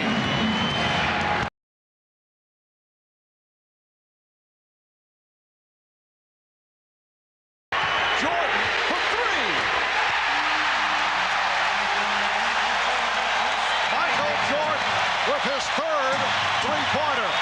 The Bulls lead 72-66. 6:25 to go. Third quarter. Charles Barkley obviously not himself. Playing in pain with that injured right elbow. Shot clock at 2. Marley fires and hits. Three-pointer from beyond area code range for Dan Marley. What a shot. It reminded me of the one when he hit 8 in the game against Seattle. The same thing happened. He got a long 3. Here's a pretty fast break right here. Michael Jordan spots up for the 3. Pippen recognized. Michael knocks it down. Then Marley comes right back and a deep three-pointer. Good. We see that same thing happen in the first half. Jordan hits a 3. Marley comes right back and hits a 3 at the other end. This is like you do what I do it. Victor Dumas called for that foul, a non-shooting foul. For Chicago with the new 24. Scottie Pippen is 6 of 14. Barkley. Magic, much can happen with 5.5 remaining in this third quarter, but can they reach the point where The Suns are better off with Barkley on the bench in this situation. Well, not really. Right now, you can't give up on him this early. You have to see what he can give you. I still say put him on the block, post him up, and then let the double team come. They've been effective with him passing out of the double team. Let's see if that happens here. Here it is with Barkley trying to back in and then throws it back out. Marley had it knocked away by Pippen. To show you how much Charles has been bothered by the elbow, he's been averaging just over 20 shots a game in the playoffs. In the 19 playoff games up to this point, or 20 playoff games up to this point, he has only 7 shot attempts. So like you said, use him as a decoy. Put him down there. And that time, if Marley would have thrown one more pass to the deep right corner, he had an open teammate. They're just giving up on swinging the ball one pass too early. Chambers has checked back in along with Danny Ainge, who gets right to it, hitting the 3. And Phoenix is 5 for 6 from downtown.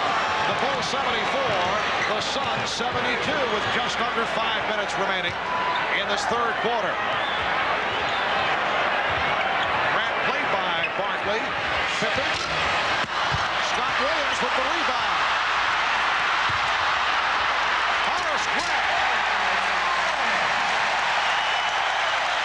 Bulls by 4.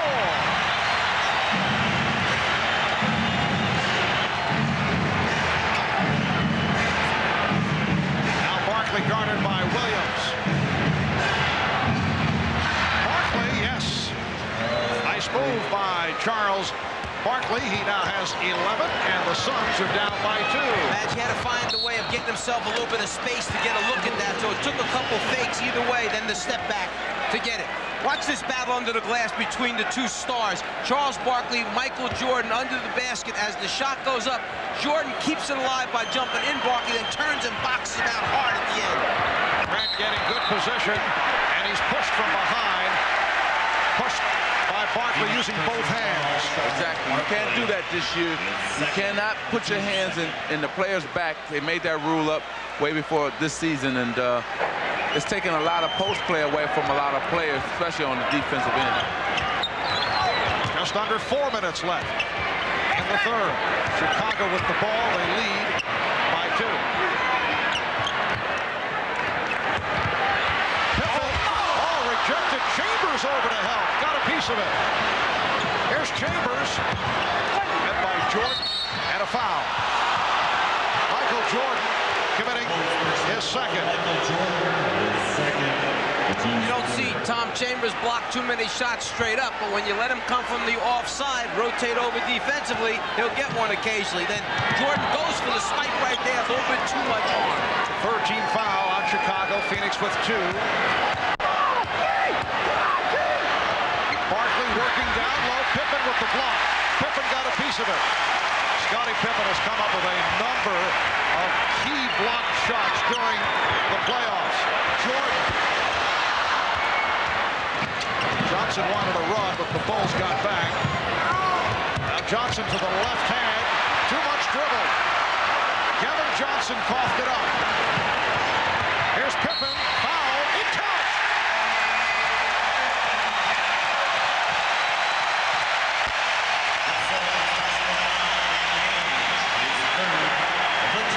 Scottie Pippen doing it at both ends of the floor. First, the willingness to come over and help your teammate out. Scott Williams was calling for help. Scottie Pippen comes up with the block and supplies it. And then the pitch ahead in transition. Ainge tries to stop the layup. Not strong enough. Pippen converts, and now we'll go to the foul line. After the play happened, Danny Ainge was upset with himself for not grabbing Scottie Pippen's arms and stop Scottie from at least getting a shot up. Ainge with his third, only the second free throw attempt for the Bulls. In 33 minutes of play, they went to the line only twice. Chicago leads by 5. Chambers, yes. The Bulls 79 and the Suns 76. It has been a very good shooting ball game. 2:40 to go in the third.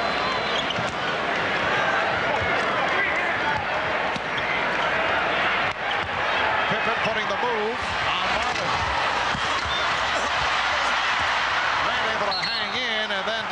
it out of bounds. The Bulls call for time with 2:25 remaining in the third.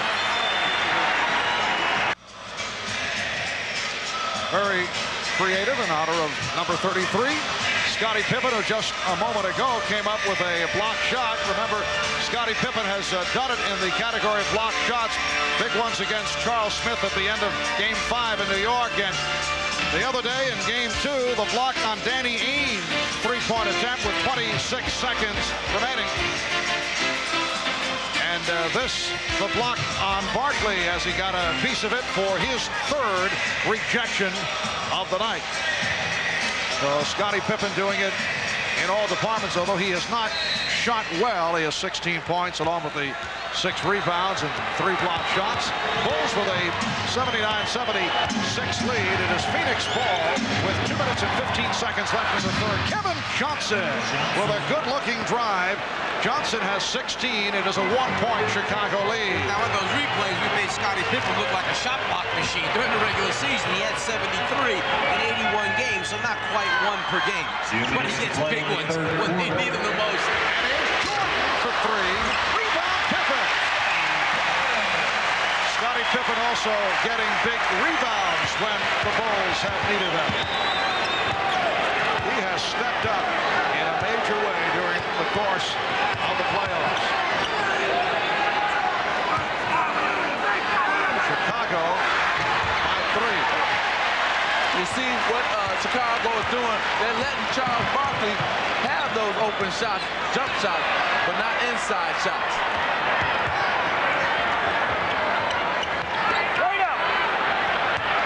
Shot clock down to 7. Pippen gets inside. Pippen on the follow. He's got Danny Ainge guarding him. That's the reason why you see Pippen around the glass. Last time with an offensive rebound, this time on a post-up. Chicago, as we said last game, one of the smartest, if not smartest in the league, as Marley hits a three-pointer. They see the mismatch. They go to it, the Chicago Bulls. Dan Marley on fire from three-point land. And the Bulls now lead 83-81. That's 4 three-pointers for Marley. And the ball goes back to Phoenix with 44 seconds left in the quarter. With Ainge trying to guard him, Pippen goes to the offensive boards. He's trying to do the things that he can do to help the basketball team win. Marley for 3 again. Dan Marley, who hit 8 in one game against Seattle for an NBA playoff record, has just hit his 5th. And the Suns lead 84-83.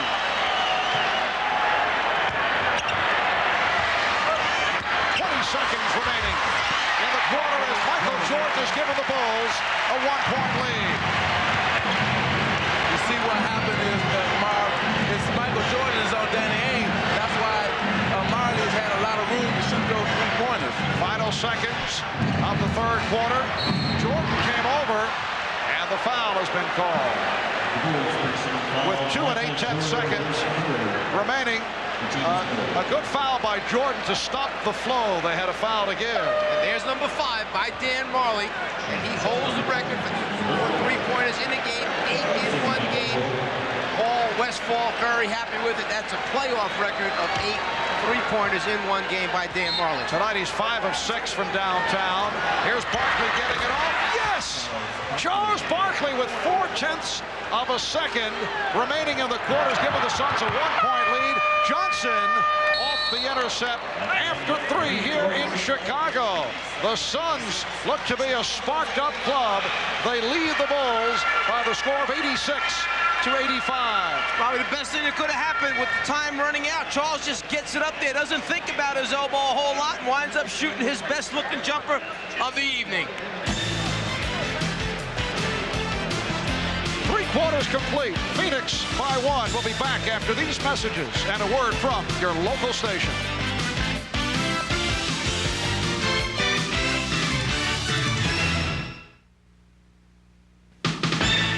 This copyrighted telecast of the National Basketball Association may not be retransmitted, reproduced, or rebroadcast without the express written consent of the NBA. Well, Well, for the Phoenix Suns, their season may be coming down to this fourth quarter. They're trailing in the best of 7, 2-0.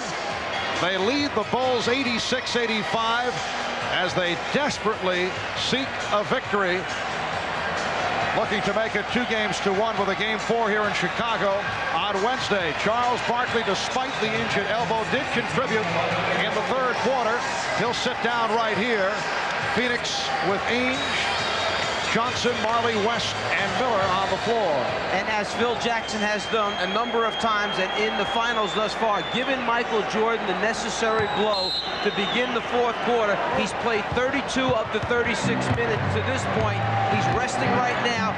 Hopefully we'll be able to finish strong for the Chicago Bulls. And on the other side of that, KJ for the Phoenix Suns have played all 36 minutes of this game.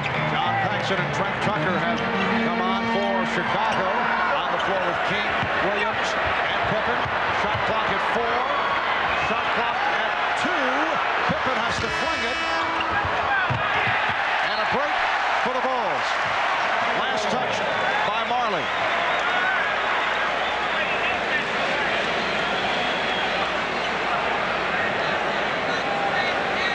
Chicago with the new 24.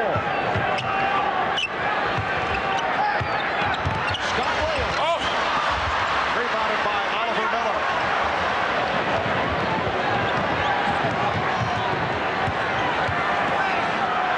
Kevin Johnson.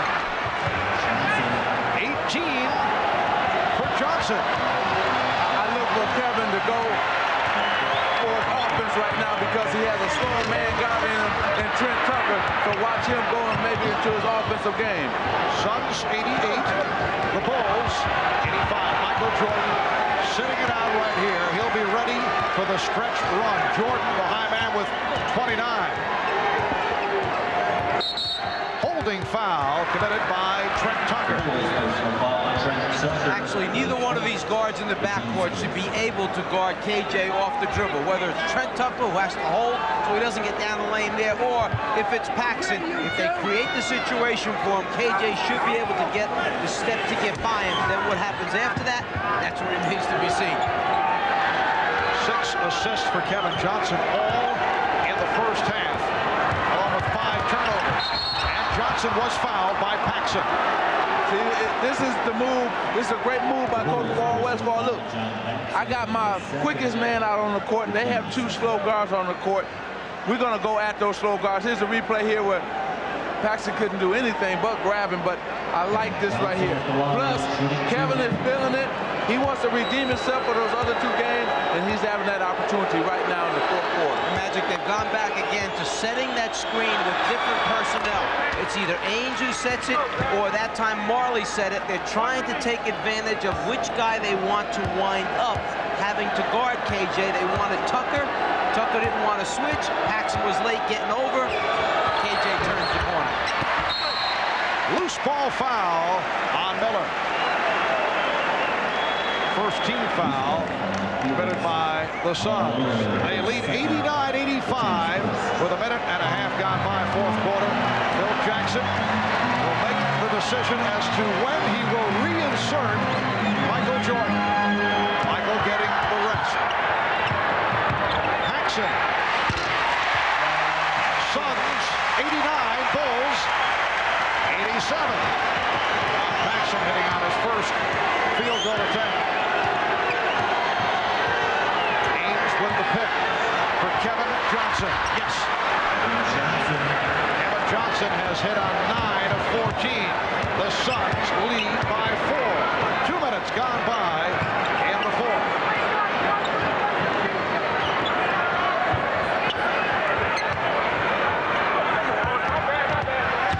Scottie Pippen. Again, the Bulls control the offensive board. King rejected. And Johnson fouled by Paxson. Paxson called for his third. 9:41 remaining of the fourth. Timeout taken. The Suns are feeling the heat. Game 4 Wednesday night. During the course of his 9-year NBA career, Michael Jordan has been Mr. Fourth Quarter. A little warm-up. Games 1 and 2 in the first quarter, averaging 5.5, then 9 points per quarter. And second and third quarter, he's averaged 13 points in the fourth quarter of games 1 and 2. He is about to make his way back onto the floor after sitting it out. I talked with Michael earlier about what the mindset is as he looks to take over in the fourth quarter of games. You can sense that the opposition is a little nervous, a little tense, inexperienced, and you've been there before, so that experience and that maturity has helped out a whole lot. That now you got to go in for the kill. And Magic, you have been there before on several occasions. Well, that's the winning time, what I call it, and that's when you have to take over as a player and try to win the game almost by yourself, and that's what Michael has been doing. Darrell Garrison calling the foul on Oliver Miller, his third. As they try to come around for an outside handoff, Miller turns the body, and it's enough to be called an offensive foul as Tucker tries to get over the top. 9.5 left in the game. Suns 91, Bulls 87. Jordan is back. He and Paxson and Tucker at the guards with Grant and King as the big men. Shot clock at 7. Jordan. Grant with the rebound. And Ainge gets to it. Crowd wanted a foul with Grant hitting the floor, but the Bulls continue to dominate the offensive boards. Good look from Kevin Johnson. He's fouled by Horace Grant. That's 4 on Grant. That happened because Grant was on the ground at the other end of the floor. After he goes up and gets the rebound and starts to go back up and the shot is blocked, he lays there. West takes off and goes down the floor. He's trying to catch up, but they catch him too late. West with the shot attempt gets fouled. And that is team foul number 4 for Chicago, while the Suns have only 1. Mark West, not a good free throw shooter, although he hit his first 2.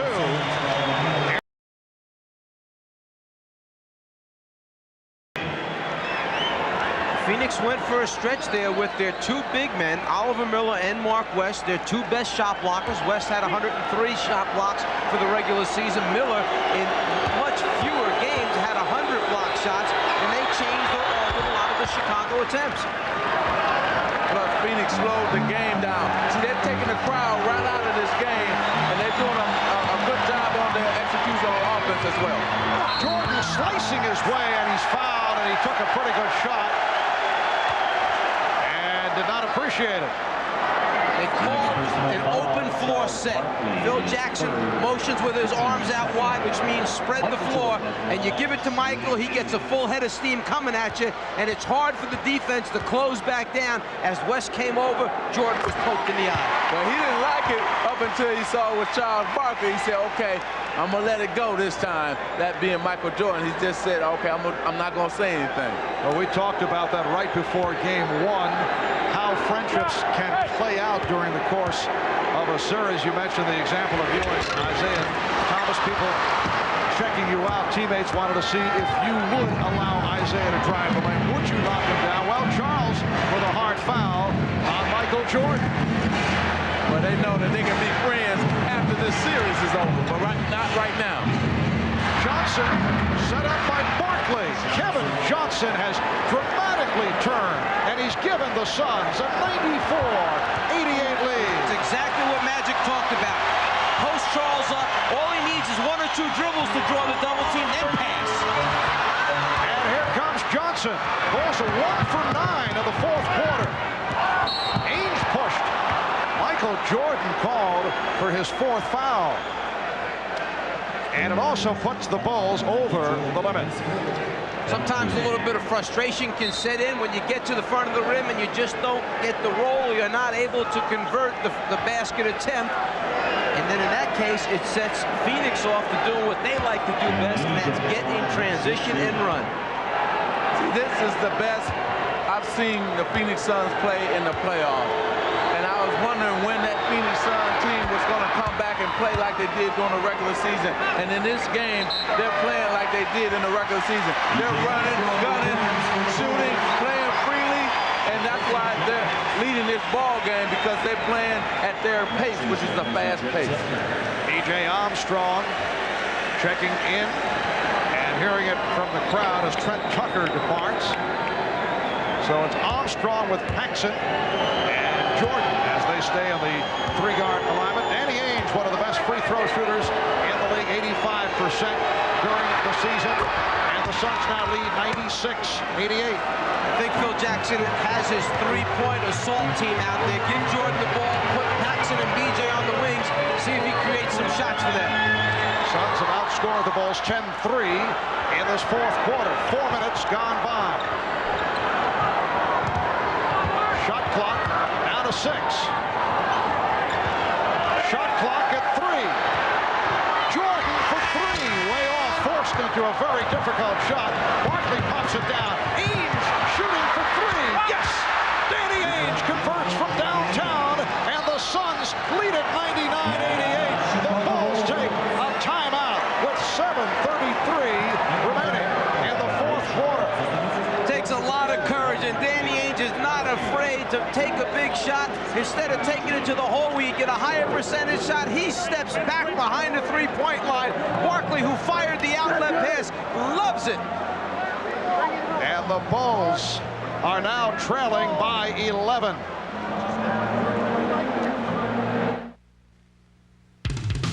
The NBA on NBC is brought to you by Mitsubishi, the new thinking in automobiles. By Apple, makers of PowerBook Duo. It's a desktop computer, it's a notebook computer, it's the best of both worlds. And by cold-filtered Miller Genuine Draft. Get out of the old, get into the cold. Well, during the regular season, the Phoenix Suns set an NBA record by hitting 398 three-point shots. Not able to do it from three-point land in games 1 and 2, but check out the number tonight. 8 of 10 from downtown. Marley is 5 for 6. Ainge just hit from deep in the corner, and the Suns now lead 99-88. The Bulls are only 1 for 10 from the field here in the fourth quarter. Well, I'm going to say something that fans probably can't relate to, but this is a more relaxed Phoenix Suns team than they were at home. And sometimes when you're struggling, body right there by Kevin Johnson, sometimes when you're struggling, you want to get on the road because you're more focused and you don't have to worry about that pressure of trying to win at home. The call here, the block on KJ, he felt that Michael turned right back into him, that he was in perfect position. Phoenix team obviously very upset over that last call. And you guys feel it's self-imposed pressure because the Phoenix crowd is not one of the tougher crowds to play before. I mean, you're not talking in New York or Chicago, Philadelphia, when things were going well, where they could be very, very difficult. Phoenix very compassionate. Yeah, it's not the crowd because the fans in Phoenix love their team, but as a player sometimes you play like you're supposed to win at home. And right now they're playing, they know they have to get out and run, do the thing they're supposed to do. Right off the steal, Pippen, set up by Jordan, cuts it to a 9-point Phoenix lead. It appeared for a moment that Phoenix was going to call a 20-second timeout. Paul Westphal was up signaling for a 20-second timeout right after that basket. They never saw him. Instead, they're up the floor. Marley eluding Pippen. Yes, Dan Marley. 7 of 10. He has 19. The Suns 101 and the Bulls 90. Michael Jordan given some room, but he's off now since making his return. Last touch by Phoenix. Now Dick Pavetta changes the call. He's called a loose ball foul. It's on Barkley, his 4th. And there's no sense in Charles Barkley getting upset and causing any more problems. Accept it, move on with the basketball game. Don't pick up a technical right now. Turn the crew of officials against you. Phoenix with its 4th team foul. Bulls already over the limit. Pippen for Grant. Phoenix 101. Chicago 92. 5:40 remaining. Fourth quarter. Magic is a 2-0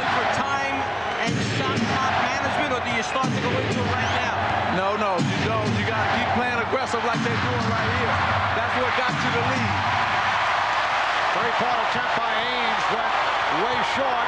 Here is Armstrong. And now the Suns will call for time.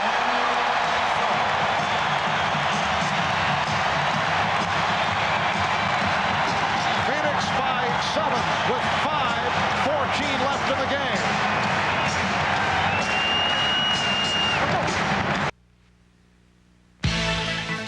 Miller Genuine Draft presents Genuine Moments.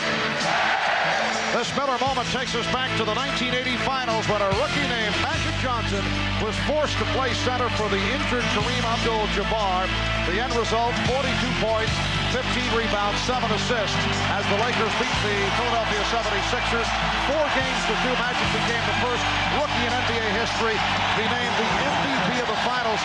Magic, what stands out most about that game? Well, I think what stands out most is that I sat in Kareem's seat, rode all the way. I said, never fear, Kareem will still be here. Not expecting I would have that many points in the game, though. And in recognition of that moment, Miller Genuine Draft donates $1,000 to the Thurgood Marshall Scholarship Fund. The Suns lead by 7. They've led by as many as 11. Just under 5 minutes to go in the fourth quarter. Barkley to the fadeaway. Rebounded by Pippen. The Suns desperately trying to get back into the series. Michael Jordan is now 0 for 5 in the fourth quarter. So Michael has not, to this point, been able to take over. Phoenix very lucky. Barkley's late on the rotation. He should leave and go earlier. He comes over late. But because Michael brings it down, he's able to get a piece on the way back up again. And Jordan 3 of 13 from the field in the second half. Harley steps back and then changed his mind. Johnson. The shot maybe didn't go down, but I like the ball movement, the idea of making the extra pass right now for Phoenix. Oh, yeah, Phoenix is playing very well offensively. They're really executing their offense very well at the half-court end. Suns by 7. Jordan going black. Phoenix 101. Chicago 96. Just under 4 minutes remaining in the game. Suns desperately trying to get back into the series, trailing 2 games to nothing. Chambers facing a double team.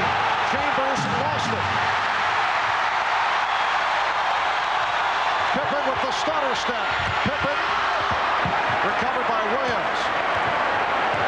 Magic, I think they've got to take KJ off of Michael. I don't think they can keep going with it down the stretch here. They try to post up. Jordan stopped. Chambers over to help. Jordan thought he was fouled. Last touch by Phoenix. It'll be Chicago ball with 6 on the 24. Well, here it is. Tom Chambers came over, and I think he's the one who really blocked it and knocked it out of bounds. And the Bulls take a 20-second timeout. Well, this is game 3 of the best of 7.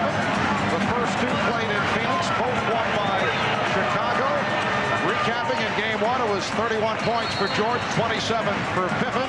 The Bulls opened up, shooting 64% from the field, and they won it 100-92. And then game 2 on Friday night, 42 points apiece for Jordan and Barkley. Pippen had a triple-double. Jordan was 1 assist away from a triple-double, and the Bulls won it in a terrific game, 111-108. And here tonight, the Suns have led most of the way, despite the fact that Charles Barkley has played with an injured elbow. Kevin Johnson has turned it around, and Pippen could not find anyone, and to avoid the 5-second violation, he has taken a full timeout. Go back to that last shot by Michael Jordan, which he felt he was fouled on. Phoenix saw the post-up. Chambers came over right away to double team, and as Michael releases, it looks like Chambers does hit him just below the wrist area. So the Bulls have 2 timeouts left. The Suns 3 and a 20. All right.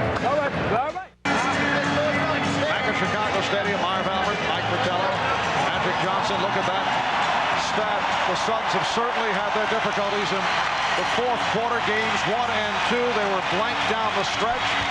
And tonight, they have not been able to hit a field goal the last 2 minutes and 52 seconds. They are clinging to a 5-point lead. Suns 101 and the Bulls 96 with 3:27 remaining in the fourth quarter. It is Chicago ball with 6 on the shot clock. And Pippen will throw in. Oh, Pippen threw it off the back of the net. What a play! He fooled the Suns. Well, what happened was they read what Danny Ainge was doing last time, and he just decided to throw it off of him, get it back, and dunk it. Oh, that's a play that we will be seeing over and over.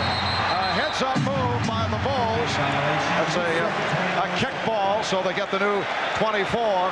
If the man guarding the basketball turns his back to you, bounce it off him, step in bounds, get it back, pass to yourself. Nice job by Scottie Pippen. See, because the last time Danny Ainge had caused that timeout by Scottie, and they read that and came right out with it. Chicago in the midst of an 8-0 run. We're down to 3 minutes left in the game. 3-point Phoenix lead. Chambers. Rebound Jordan.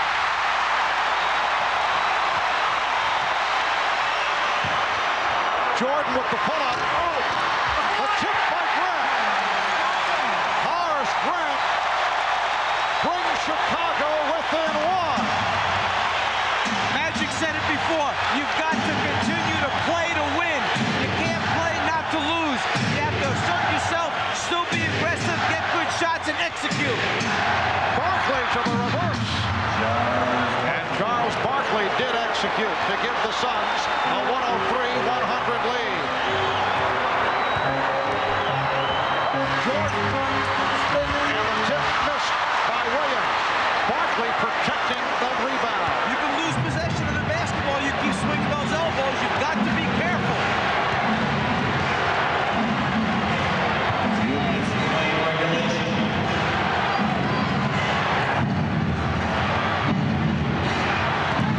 Chambers off the fake. No call made. Now they call offensive foul on Chambers. Chambers does a good job ball faking. You know he's going to drive right. That's where he wants to go all the time. Pippen anticipates it, slides over in front.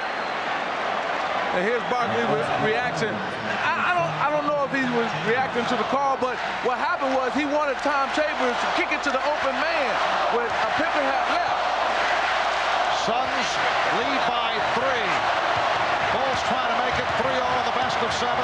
Suns trying to cut it to a 2-1. Chicago lead with Game 4 coming up here on Wednesday night.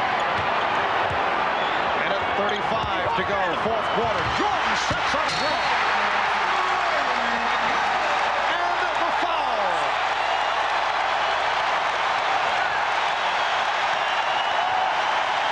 Well, you talk about Michael Jordan. He can do it all. He's going to go baseline this time.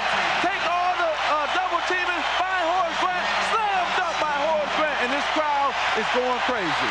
Mark West called for the foul. Horace Grant very quietly early going in foul trouble has come on strong down the stretch. 3-point play. Game tied 103. Charles Barkley trying to settle his team down as Grant was lining up for the foul shot. And now Phoenix calling for a timeout.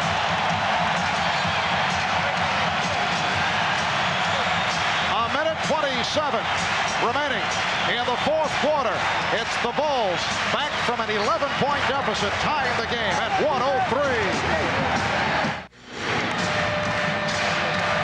Smart basketball. Your man turns his back to you, then bounce it off him, get in bounds quickly, pick up the ball and lay it up. The adjustment made in the timeout. Pippen takes advantage of it.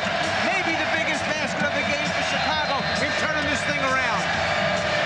That's a future Miller moment, as Scottie Pippen is able to pull off a play that, if Chicago can come from behind and pull out the victory, a play that will be long remembered. The game tied at 103 with a minute and 27 remaining fourth quarter.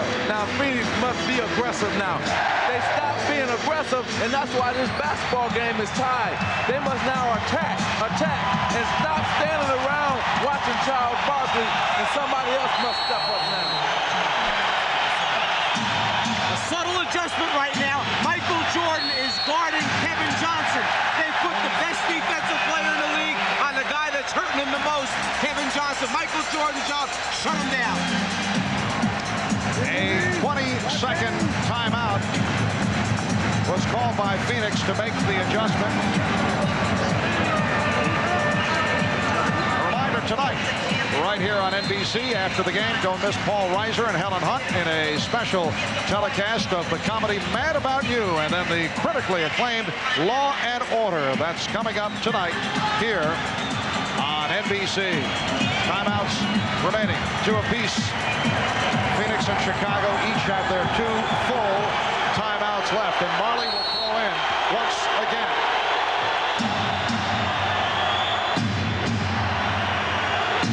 Shot clock at 15. Ainge just hit the floor in a collision. Barkley called for a traveling violation. Phoenix tried to run a play. Coming out of that timeout, the play was destroyed when the players collided and fell to the floor. Barkley was left with the basketball, shuffles the feet as he tries to elude the taller, bigger Horace Grant. A 13-2 Chicago run after they had struggled earlier. They had hit only 1 of 10 at one point from the field. Here is Jordan. Rebound tip missed by Williams. Scott Williams missed time, and here come the Suns. Just under 1 minute remaining in the 4th quarter, and a call now against Phoenix. Offensive foul. It's called on Miller. Oliver Miller hit with the offensive foul. A huge call. Phoenix very lucky here that the ball does not get tipped in by Scott Williams, who keeps it alive, but then an offensive foul call on Oliver Miller as Phoenix came down with an offensive possession. Michael Jordan 1 for 10 here in the 4th quarter. Has not been able to get going. Draws the double team and gives it up. Pippen with an air ball. Last touched by the Bulls. So both teams have had their opportunities here down the stretch, and the Suns take a timeout. So they will be down to 1 timeout left. It is desperation time for the Phoenix Suns.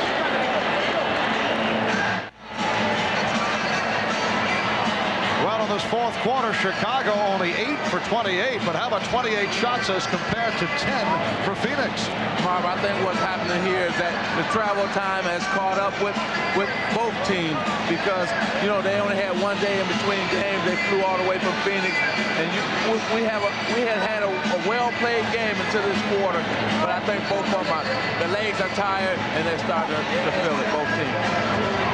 10 shot attempts for the quarter means that 1, you're either getting fouled a whole lot, or 2, you got a whole lot of turnovers taking place there, which means the other team is coming down, or 28 to 10 difference means that Chicago's pounding you on the offensive boards. A very big call against Phoenix, coming down with possession, and Paul Westphal is encouraging, hurry up, get into the offense. The left elbow in the lane area by Oliver Miller against Stacey King, called for the offensive foul. This capacity crowd urging the Bulls on. 35, 7/10 seconds remaining in the 4th quarter. The Bulls and the Suns tied at 103.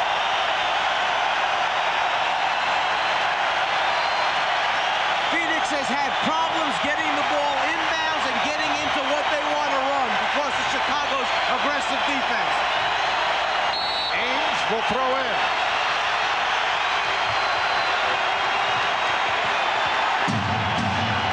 Kevin Johnson.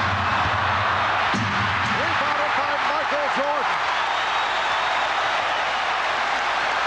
There's a 2-second disparity between time remaining and the 24. The Bulls and Suns tied at 103, and Johnson steals from Jordan. Here's Marley. But they may have called a timeout. That won't count. Oh, what happened was that Paul Westphal saw that Dan Marley was streaking down the court. He said, no, KJ, don't call the timeout. Dan Marley is down court. And it was too late. Did a player on the floor take the timeout as KJ comes up with it? There's the timeout call right there by KJ. Good call. Coach can't call a timeout on the sideline. It must come from a player on the floor. So KJ called it at first. Then Paul said, somebody's down the floor. Hurry up and get it to him. But KJ took the timeout. Paul knows it right there. Does he call it? No question about it. Timeout? Uh-oh. No. Wait, let me turn and throw it down the floor. Kind of a half half-hearted, but he did gave the indication. That's the final timeout for the Suns when we resume Phoenix ball with 12 seconds left.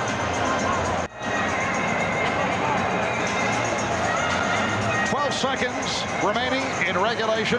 The Bulls and the Suns are tied at 103 following that timeout, the final timeout for the Phoenix Suns. It will be Phoenix ball, and they will look to hold for a final shot, what they hope will be the game winner to cut it to a 2-1 Chicago lead in this best of 7. Decision for the coaching staff. Do you want to take the ball, foul line extended in the backcourt where KJ came up with the steal, or do you want to advance it to the half-court line and take it in there? I might like to take it in the backcourt, give that guy a full head of steam coming up the floor with the basketball, make some decisions from there. Especially because you got 12 seconds.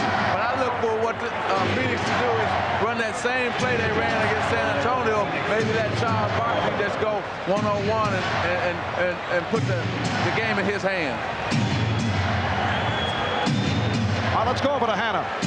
Well, the word from the Phoenix bench is that the Suns are going to go with the same play that won them the game against the San Antonio Spurs. Give it to Charles and get out of the way. Marv? All right, Hannah, Frank Johnson has come on for the first time.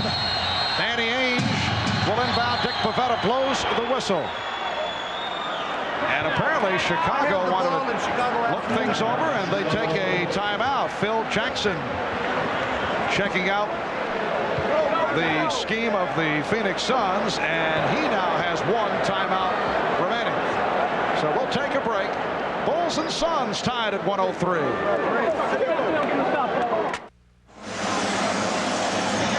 Back in Chicago with 12 seconds remaining in the fourth quarter. The Bulls and the Suns tied at 103. Phil Jackson just took a timeout after checking out the Phoenix Suns alignment. And what will this now do to the Suns and their offensive plan? First of all, let's go back to why Phil Jackson had to use up a timeout. Chicago already has one delay a game call against them. If they would have taken another delay a game, it would be a technical foul. Phoenix would shoot a technical. So they couldn't run the guy out of bounds to delay the pass in and get a look at what play. He used the timeout. Right now he's going into options defensively. If this happens, if that happens, that's how we want to play it. Meantime, decision for Paul Westphal in the Phoenix huddle is, do we come out and run the same play that we were going to run, or do we come with a little bit something different? Well, I think they may change the play, but they're going to still give it to Charles Barkley no matter what. Let's go back to Hannah. And apparently on this play, Charles is going to try to penetrate, and if he can't get a shot, he's going to dish it to another player along the baseline. Mark? All right, and Ainge once again will throw in from the center court area. Barkley lined up at the top of the circle, guarded by Grant. And they're having a very friendly conversation. Barkley comes out for it. Checks the clock. Works it down. 5 seconds to go. Here's Barkley off the pump. Rebound, Jordan. Calling for time. The clock showing 0.2 of a second remaining. Let's see if they adjust that. 0.2 of a second remaining. Chicago using its final timeout. The difference in this shot and the one against San Antonio, he came straight at David Robinson, had him back it up. This time, Grant got him going to his left, so he had to shoot back across his body. He had to use a little fake first to get enough room to get Grant off balance before he got the shot. The coach, does he think it's going in? He's hoping real hard right now. Doesn't get the good bounce. And they have adjusted the clock. 1 full second remaining in this fourth quarter. Now, as we mentioned before about using delay of games, Chicago had used up their one opportunity. Phoenix does have a delay of game left. So when Chicago comes out of this timeout, the guy on the basketball for Phoenix should count 1,001. Then run across that sideline with his hands up. The referees will stop the game, and they'll let him start over again. This will give him a chance to look at it. And here's the replay again. Let's see if there was 1 second left on the clock when Michael Jordan called timeout. He's up. So it must have been somebody else other than Michael Jordan. Mike Mathis had the first timeout. He was in the backside. Shot again. It's at the foul line. Darrell Walker, number 20, is the one who signals the first timeout for the Chicago Bulls. Now, if I'm Phoenix, I'm going to put two players, the out-of-bounds man and Michael's original man, on Michael Jordan to make sure he don't be the guy who's going to beat me here. So you're going to double-team Michael Jordan without the basketball? Exactly, right now. Then how are you going to take your delay of game? You got to think about that. You take that first and then double-team it. Okay. All right, let's go to Ahmad. What the Chicago Bulls are going to go is what they call a wraparound play between Michael or Scotty. One of them will break to the basket. The other one either take the shot or try to get it inside. All right, Ahmad, Pippen will throw in from the center court area. 1 second remaining in regulation. Game is tied, and there is the delay of game taken by Danny Ainge, so the Suns are able to check it over. And you saw that Frank Johnson and Kevin Johnson are double teaming Michael Jordan right now. All right, now Pippen will throw in. Pippen to the basket to Grant, and we go to overtime. That almost worked. Horace Grant led by Scottie Pippen, and he almost got away with it. But we go to overtime.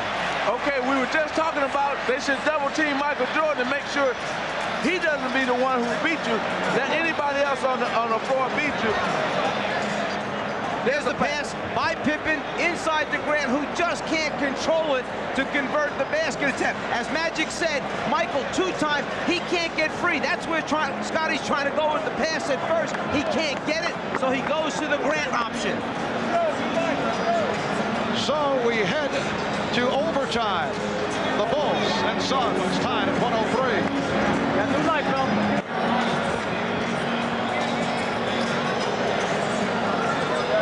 We're headed to overtime.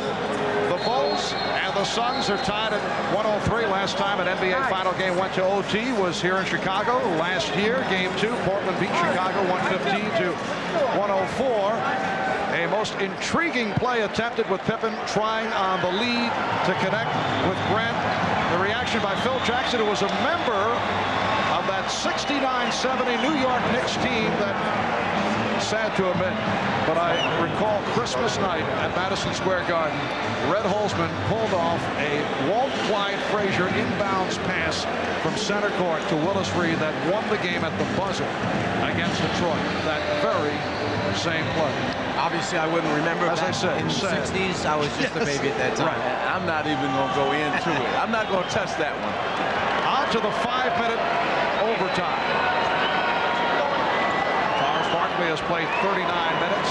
Kevin Johnson has got all 48. Jordan with the save. Dan Marley's played 44. Michael Jordan has got 42 minutes.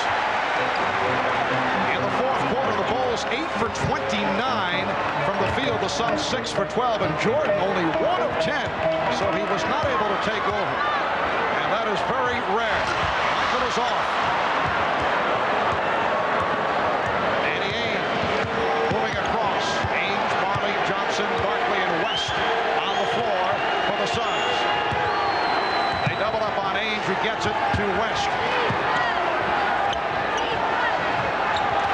Jordan tried to intercept. It was deflected by Jordan, no backcourt. Ainge has to throw it up. Shot clock was running down, and a new 24 for the Suns. Trying to get into the 2-man game, the pick and roll set, KJ and West.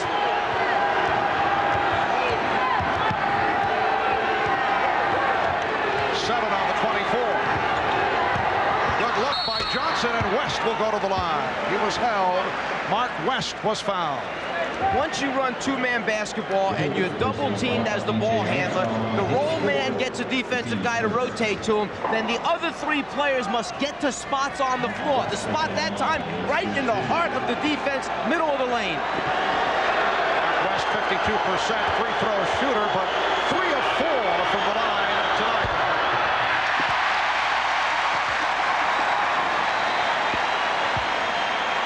Like Scottie Pippen has a cramp holding the left thigh. Maybe he took a knee and he's trying to rub it out. So West misses on both. I think what they have to do, that being the Chicago Bulls, is get Michael down closer on the box, closer to the basket, or he won't have to dribble as much.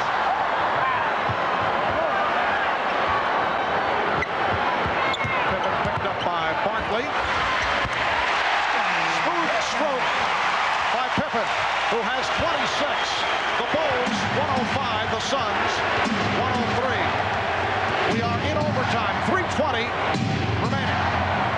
Their spacing is distorted, Phoenix. They come off the pick and roll. The guys aren't in spots. They were bunched up that time. Johnson forced it. Shot clock at 3. Now to 2. Marley. And Williams comes away with it. Once again, Phoenix having a difficult time finding shots.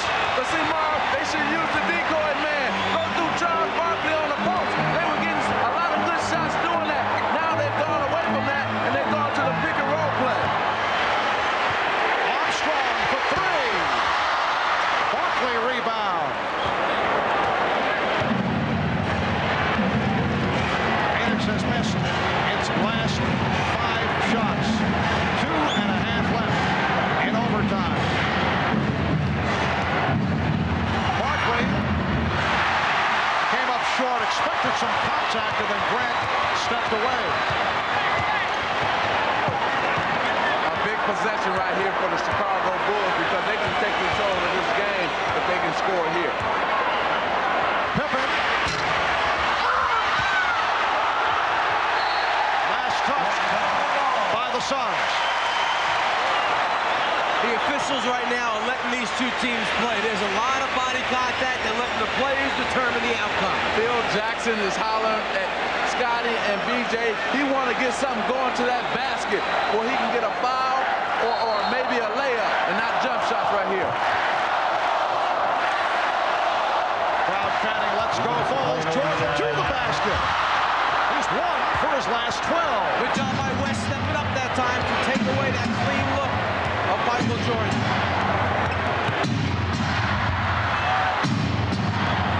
Ainge with the step.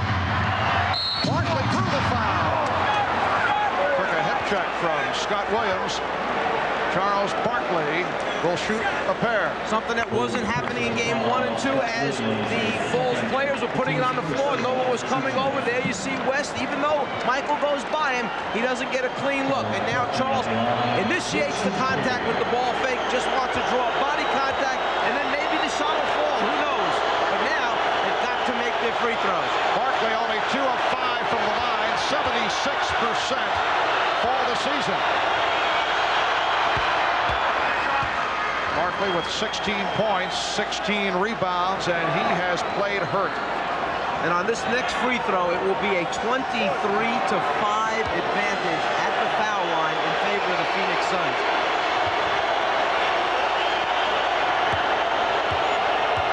Charles seeking to tie the game.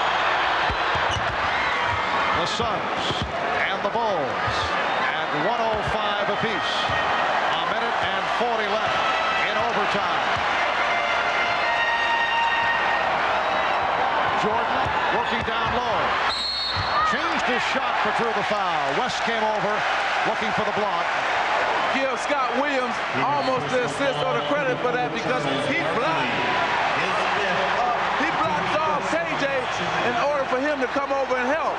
Oh, it's not a shooting foul? No, at the last second, the two officials conferred and they said that Michael passed it off at the end. Instead of shooting it, they give it to him on the side. Oh, man.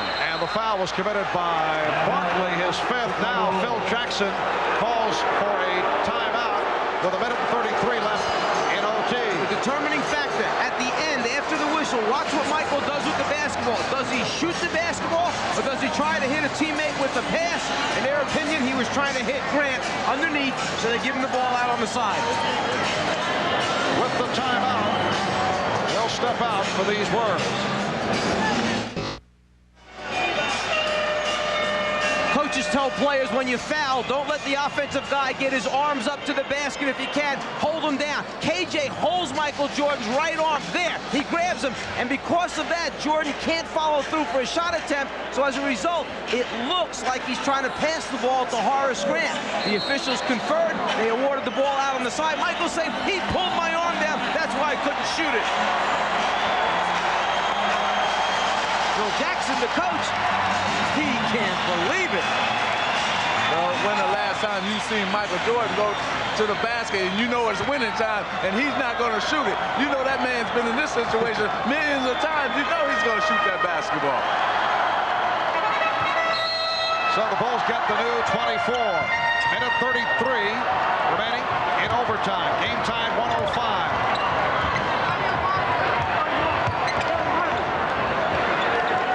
Johnson, one-on-one against Jordan. No help. Now Marley over, leaving Pippen open.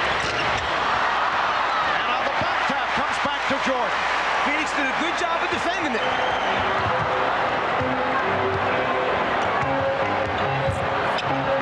Jordan. Well, Johnson fell down, going for the fake, and Michael Jordan, who has struggled from the fourth quarter on, is able to hit the basket that gives Chicago a 2-point lead. The first time they tried to get it going, Phoenix defended him well. But on the reverse, KJ loses his balance trying to hip up and bump Michael Jordan. Jordan then, with no one in front of him, gets a clean look, hits the jump shot. KJ there, goes down. You've got to try and maintain your balance. Don't give him a clear look. A minute 5 left in overtime. Point, the Suns led by 11, 101-90. They have only one field goal in the last 10 minutes and 14 seconds, a long drought for the Phoenix Suns, who are trailing 107, 105 with a minute 5 remaining in overtime. Let's go over to Hannah Storm. Hannah? Marv, they're going to try to get the ball to Tom Chambers, a posting up down low. If he can't get it, can't get the shot, he's going to try to kick it back out. But Paul Westphal emphasized no three-pointers at this point in the game. Kevin Johnson setting it up against Michael Jordan. Chambers set the pick. Here's Chambers. Oh, what a move. Tom Chambers ties the game at 107. That's the reason they took Mark West out, because they knew that Tom Chambers should score once the double team came. Now to 40 seconds in overtime. Jordan met on the switch by Chambers. Chambers helping out. Shot clock at 6. Shot clock at 4. And the Phoenix Suns in possession. We're down to 20 seconds in the overtime. 15 on the shot clock. Kevin Johnson checking with Paul Westphal. No timeout being called. They want to continue the play. Barkley going at Grant. There's Johnson on the penetration. Barkley with the rebound. Barkley goes short. Rebound Johnson. Time running down. Here's Ames to win it. We go to a second overtime. Danny Ames with a chance to wrap it. But it is on to a second overtime here in Chicago with the Bulls and the Suns tied at 107. Well, you know, if Pippen hurt, he might have a leg cramp. He's trying to rub it out. You can see that right now. And here's Chambers right here going into the drive, switch to the left hand, good. And then KJ taking it to the basket to win. Charles Barkley hustles to get another shot. He may have taken that shot too quickly because there were 5 seconds on the shot clock still remaining. And here's KJ kicking it out to Danny Ainge for a 3. As I was telling you earlier, the guys are too tired right now. And here's Paul Westphal's reaction to win. Oh. So it is on to a second overtime. We'll be right back. In the wild final seconds of the overtime, Kevin Johnson goes to the basket. No charges called. He misses. Barkley comes up with the ball, takes a fadeaway, can't buy it. Kevin Johnson fights 2 Chicago Bulls players, splits the double team, gets it out to Ainge, who gets a wide open look with just over a second remaining, but then he can't put it in the bottom. Well, like I was telling you, see, the reason Pippen got the cramp, because he's tired. The reason Danny Ainge couldn't make that 3-point shot, because he has no legs, he's tired. These guys are fatigued, and they're playing like it right here in the first overtime. Let's see if it continues in the second overtime. They're going to have to get something going to the basket, both teams. Well, the longest playoff games this season. Charlotte Hornets went double overtime twice. They won both, beat Boston, beat the Knicks. Only 2 playoff games in NBA history have gone more than 2 overtimes. In 53, a Boston-Syracuse game went 4, and in 76, the Celtics and the Phoenix Suns went 3 overtimes, Boston beating Phoenix 128 to 126. We are on to the second overtime. Marv Albert, Mike Fratello, Magic Johnson from Chicago. The Bulls and Suns tied at 107. The foul situation, Charles Barkley with 5. Horace Grant, B.J. Armstrong, Michael Jordan each have 4.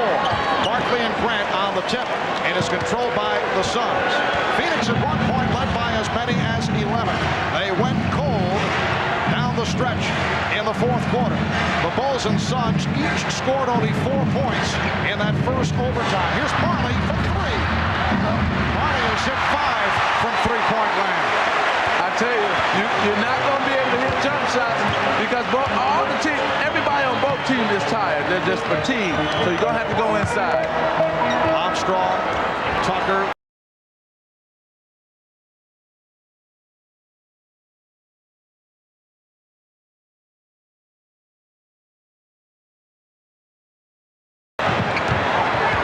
Michael Jordan, 2 for his last 15. Richard Dumas is back for Phoenix. Up front along with Tom Chambers, Charles Barkley, Kevin Johnson, Dan Marley. At the guards, shot clock at 5. Here's Marley. And back come the Bulls as Tucker controls. I'm just so surprised that both teams are not realizing that their legs are gone and take the ball inside to somebody to get a shot there. Armstrong, way off. And Barkley able to get to it. Do I have to go out and make an announcement? They can only hear the game while they're playing it. Oh, man. Scottie Pippen getting ready to make his way back. Dumas lost it. And Grant stepped out. He felt he was pushed. It'll be Phoenix ball with 6 on the 24. And Charles Barkley in a conversation with Darryl Garretts and Trent Tucker sitting down. And now they change the shot clock. 24 is posted. Pippen is back. Scottie Pippen making his return. Chambers passed on the 3. And Chambers had to change the shot. Knocked out by the Bulls. They did a good job that time of making Chambers go back to his left hand. He does not like to go that way. He wants to drive right when he can. How about this? Last 6 minutes and 41 seconds. A total of only 8 points have been scored by both teams. 4 apiece. That's been it. Just under 3 minutes to go in the second overtime. Fadeaway by Barkley, way off. How about this number? In the series so far from the outside, Charles Barkley is 6 for 30. It's about 20%. Inside, he's shooting 66%, 25 out of 38.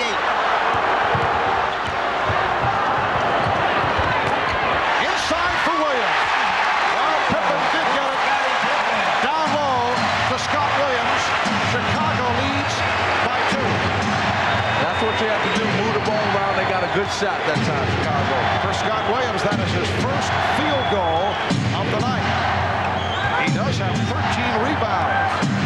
Shot clock at 5. Armstrong off the steal and a foul given by Johnson.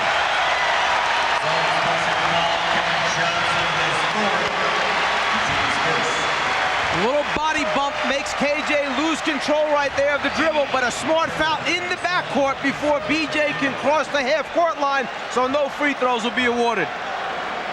I can't believe KJ has played this entire game and the 2 overtimes. I mean, this man must be dead tired. I mean, that's maybe the reason why he lost that ball. After you get body checked like that sometimes, you're so tired you just lose it.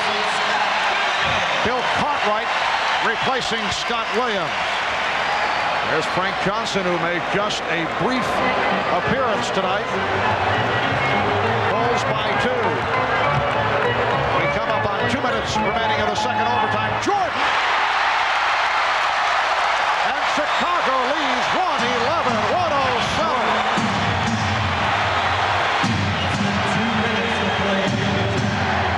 under 2 minutes remaining in the second OT.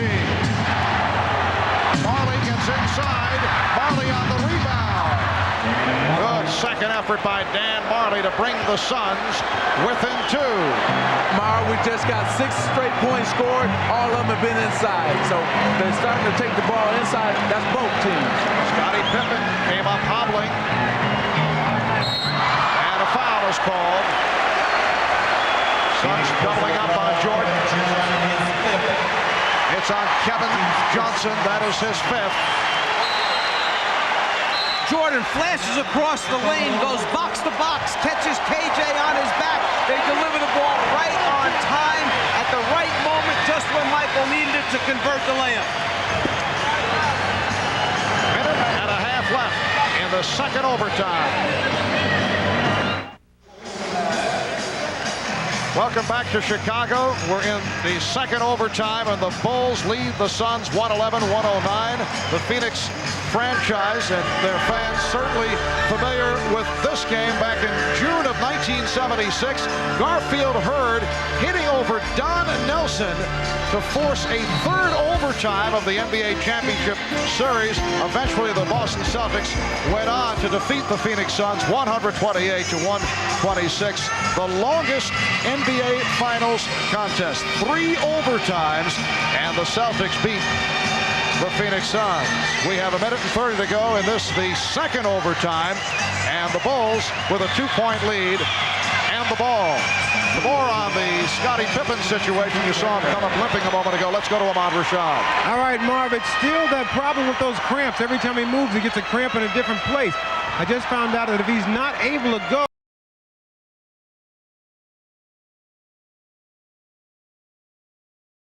Armstrong with the look down low for Jordan. Now Jordan to the fadeaway. Oh, an enormous basket from Michael Jordan, who has been struggling from the 4th quarter on. He's given Chicago a 4-point lead as we approach 1 minute remaining. Jordan has 38 points, 17 for 40. And on the double team, Dick Pavetta with the foul call on Jordan. That is number 5. Michael Jordan knows that Pippen's struggling. He's got to do it. After he makes this one, he turns as he's running down the floor, and on his face you could see a sigh of relief, as if to say, I can't tell you how big that basket was just then. And I can't tell you how tired I am. That's what he was saying as well. Michael is 4 for his last 17. Barkley with the post up. Barkley puts the move on Grant, and a foul is called. It's on Grant. That is his 5th. So Barkley to the line. He is 4 of 7 from the foul line. Barkley just muscles his way into a shot. It's just his will to win. He fights off Grant. Jordan reaches in. He pulls the ball back away from him and initiates the contact. And remember, the referees will not try to decide this game. They're not going to call a lot of those fouls they call in the first 3 quarters of this game. Phoenix with their 24th free throw. They are 16 of 24. How about Chicago? They've gone to the line only 5 times this evening. 4 of 5 from the line. Barkley 78% in the playoffs, 76% during the regular season from the foul line. Well, Charles hits 1 of 2, and the Bulls with a 3-point lead. 50 seconds to go in the second overtime. Chicago seeking to take a 3-0 lead in the best of 7. Jordan got the step, and he is fouled. Something that Chicago has enjoyed doing in the playoffs. From their triangle offense, they create in isolation a clear out. This time everybody was on the left side of the floor. Michael had the whole right side. The next 2 defenders come over, but a little bit too late to help out. Jordan 1 of 2 from the line. Well, you know he is off. Yeah, well, you know what? He's tired, Marv. He didn't even get up on his legs for the free throw and follow through. I watched him all the way. After the 11th hand, he knew he had missed it. So let's see if he gets the follow through and get up on his free throw shot this time. That time he was strong, but he got the back rim. Yes, you know, that's what happens. He changed it a little bit, but he still knocked it down. Timeout has been called with 40 and 2/10 seconds left in the second overtime. Bulls by 4. Won't you take it? Why don't you take it? 40 seconds to go in the second overtime, and Chicago with a 114-110 lead on Phoenix. How about Kevin Johnson? He has gone the distance. He's played 57 minutes. He's gone all the way. Dan Majerle, 53 minutes. Scottie Pippen, 50. B.J. Armstrong, 52. Michael Jordan, 51. There will be a lot of tired folks tomorrow morning. A couple of days of rest before game number 4 takes place on Wednesday night. Everybody will sleep good tonight. You can be sure of that. And game 4 from Chicago Stadium here on Wednesday, 9 o'clock Eastern Time, right here on NBC. Majerle will inbound. Phoenix is 8 for 14 from three-point range. Majerle has hit 5. That's one short of a NBA Finals record. Shared by several players. Johnson off the dribble. Sets up Charles Barkley. It's a 2-point Chicago lead. And now with 32 seconds remaining on the game clock, you dig in, get a good stop defensively. You still have plenty of time to use your timeouts and get the ball up the floor. You don't want to foul. You want to get a stop and rebound the basketball. Oh, Jordan slipped. Nearly traveled. Pippen. That was deflected short. And Barkley gets to it. 10 seconds left in the second overtime. The Suns are down by 2. Majerle. Yes! Dan Majerle has tied the game at 114. Timeout called by Chicago with 3 and 2/10 seconds remaining in the second overtime. They are showing, the Phoenix Suns are showing championship basketball right now. They could have just went down and they said, no, we're going to fight back. And here's Dan Majerle, pump fake there and knocks it down. I have to give all the respect to the Phoenix Suns, but he's fighting back. He's fighting back. They've really played hard and an aggressive game today. Majerle with 23 points. The reaction of Paul Westphal. That's a great deal of excitement shown, at least for Paul. We'll be right back. 3 and 2/10 seconds remaining in the second overtime. Dan Majerle a moment ago hit that clutch line drive jump shot to tie the game at 114 as the Suns.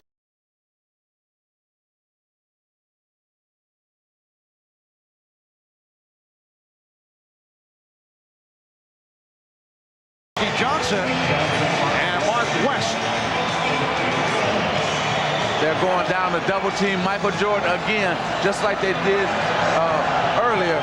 Chicago likes to have Pippen pass it and follow the passing right now. So since they're double teaming Jordan, there's nobody playing Scottie Pippen. All right, Pippen will throw in. 3 and 2/10 seconds to go.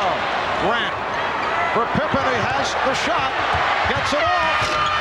And we go to a third overtime. So the Suns and the Bulls will join the Suns and the Celtics of the 1975-76 season, the longest game in the history of the NBA Finals. A third overtime. It matches Boston and Phoenix back in June of '76. Pippen, after he passed it in, and he had a tough time getting it in, then stepped inbounds. They got the ball right back to him, the Chicago Bulls. Someone had to recover. It was Frankie Johnson that made him put it on the floor.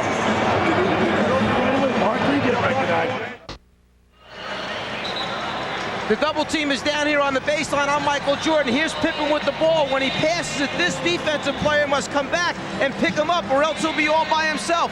Pippen has a tough time getting it in, but when he does finally get it in and steps in, it's Frankie Johnson that releases, goes back and picks him up, and at least by making him put it on the floor, he did not give him a clear shot at the basket.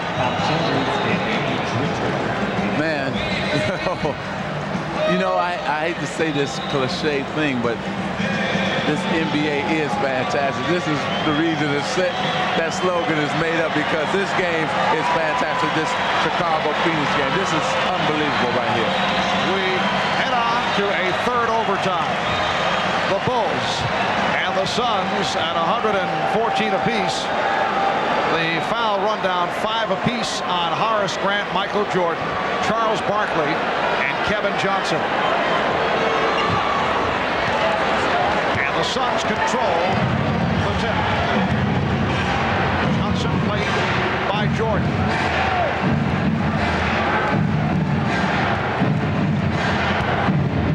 Johnson trying to do it off the dribble and was stopped. See what happened, Marv? Last time Michael let him go to his power hand, his right hand. This time he forced him to his left hand, his weaker hand, and that's why he came up with a short shot. Now Pippen on a mismatch. Well, Scott Williams with only his second field goal, but both have been significant. The Bulls lead 116, 114. Johnson, yes, Kevin Johnson, who has played every minute of this game, and this the start of the third overtime, has come up with an outstanding all-around performance. 25 points for Johnson, and the game is tied at 116. Kevin Johnson now playing his 60th minute. Armstrong, it's a two-point attack. Grant hustles it down. A new 24 for the Bulls. Paul Westphal complaining that time Barkley was shoved in the back. That's why he didn't come up with the rebound. Here's Jordan. The Bulls lead by 2. 40 points for Michael Jordan.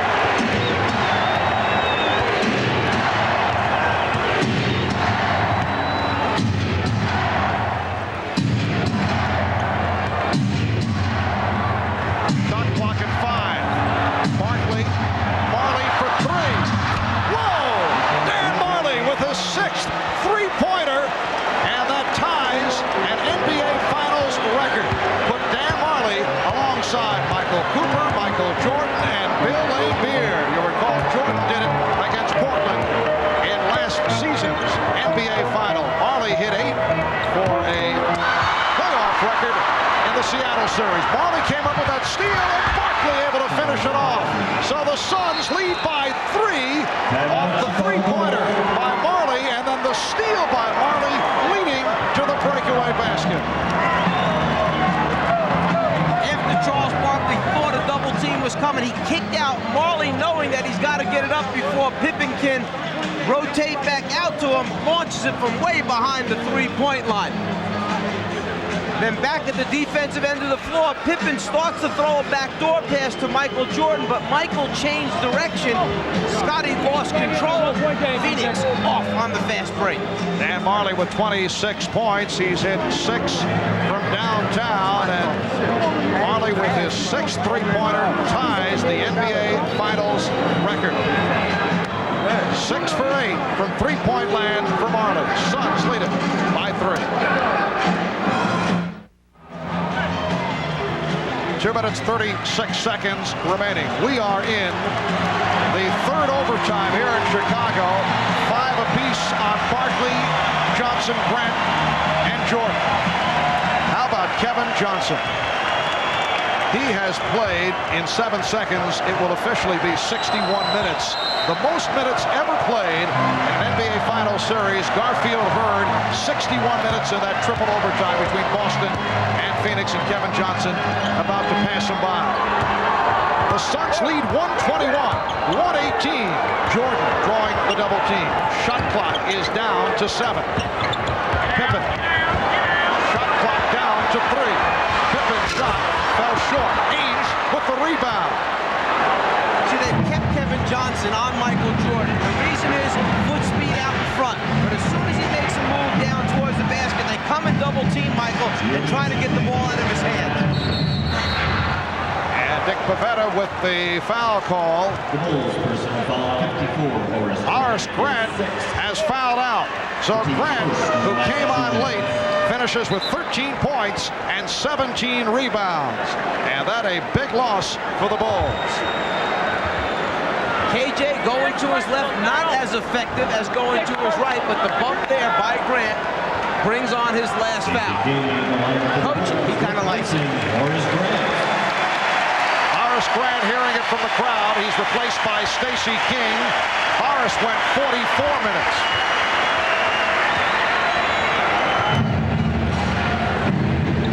Just under 2 minutes to go in this third overtime.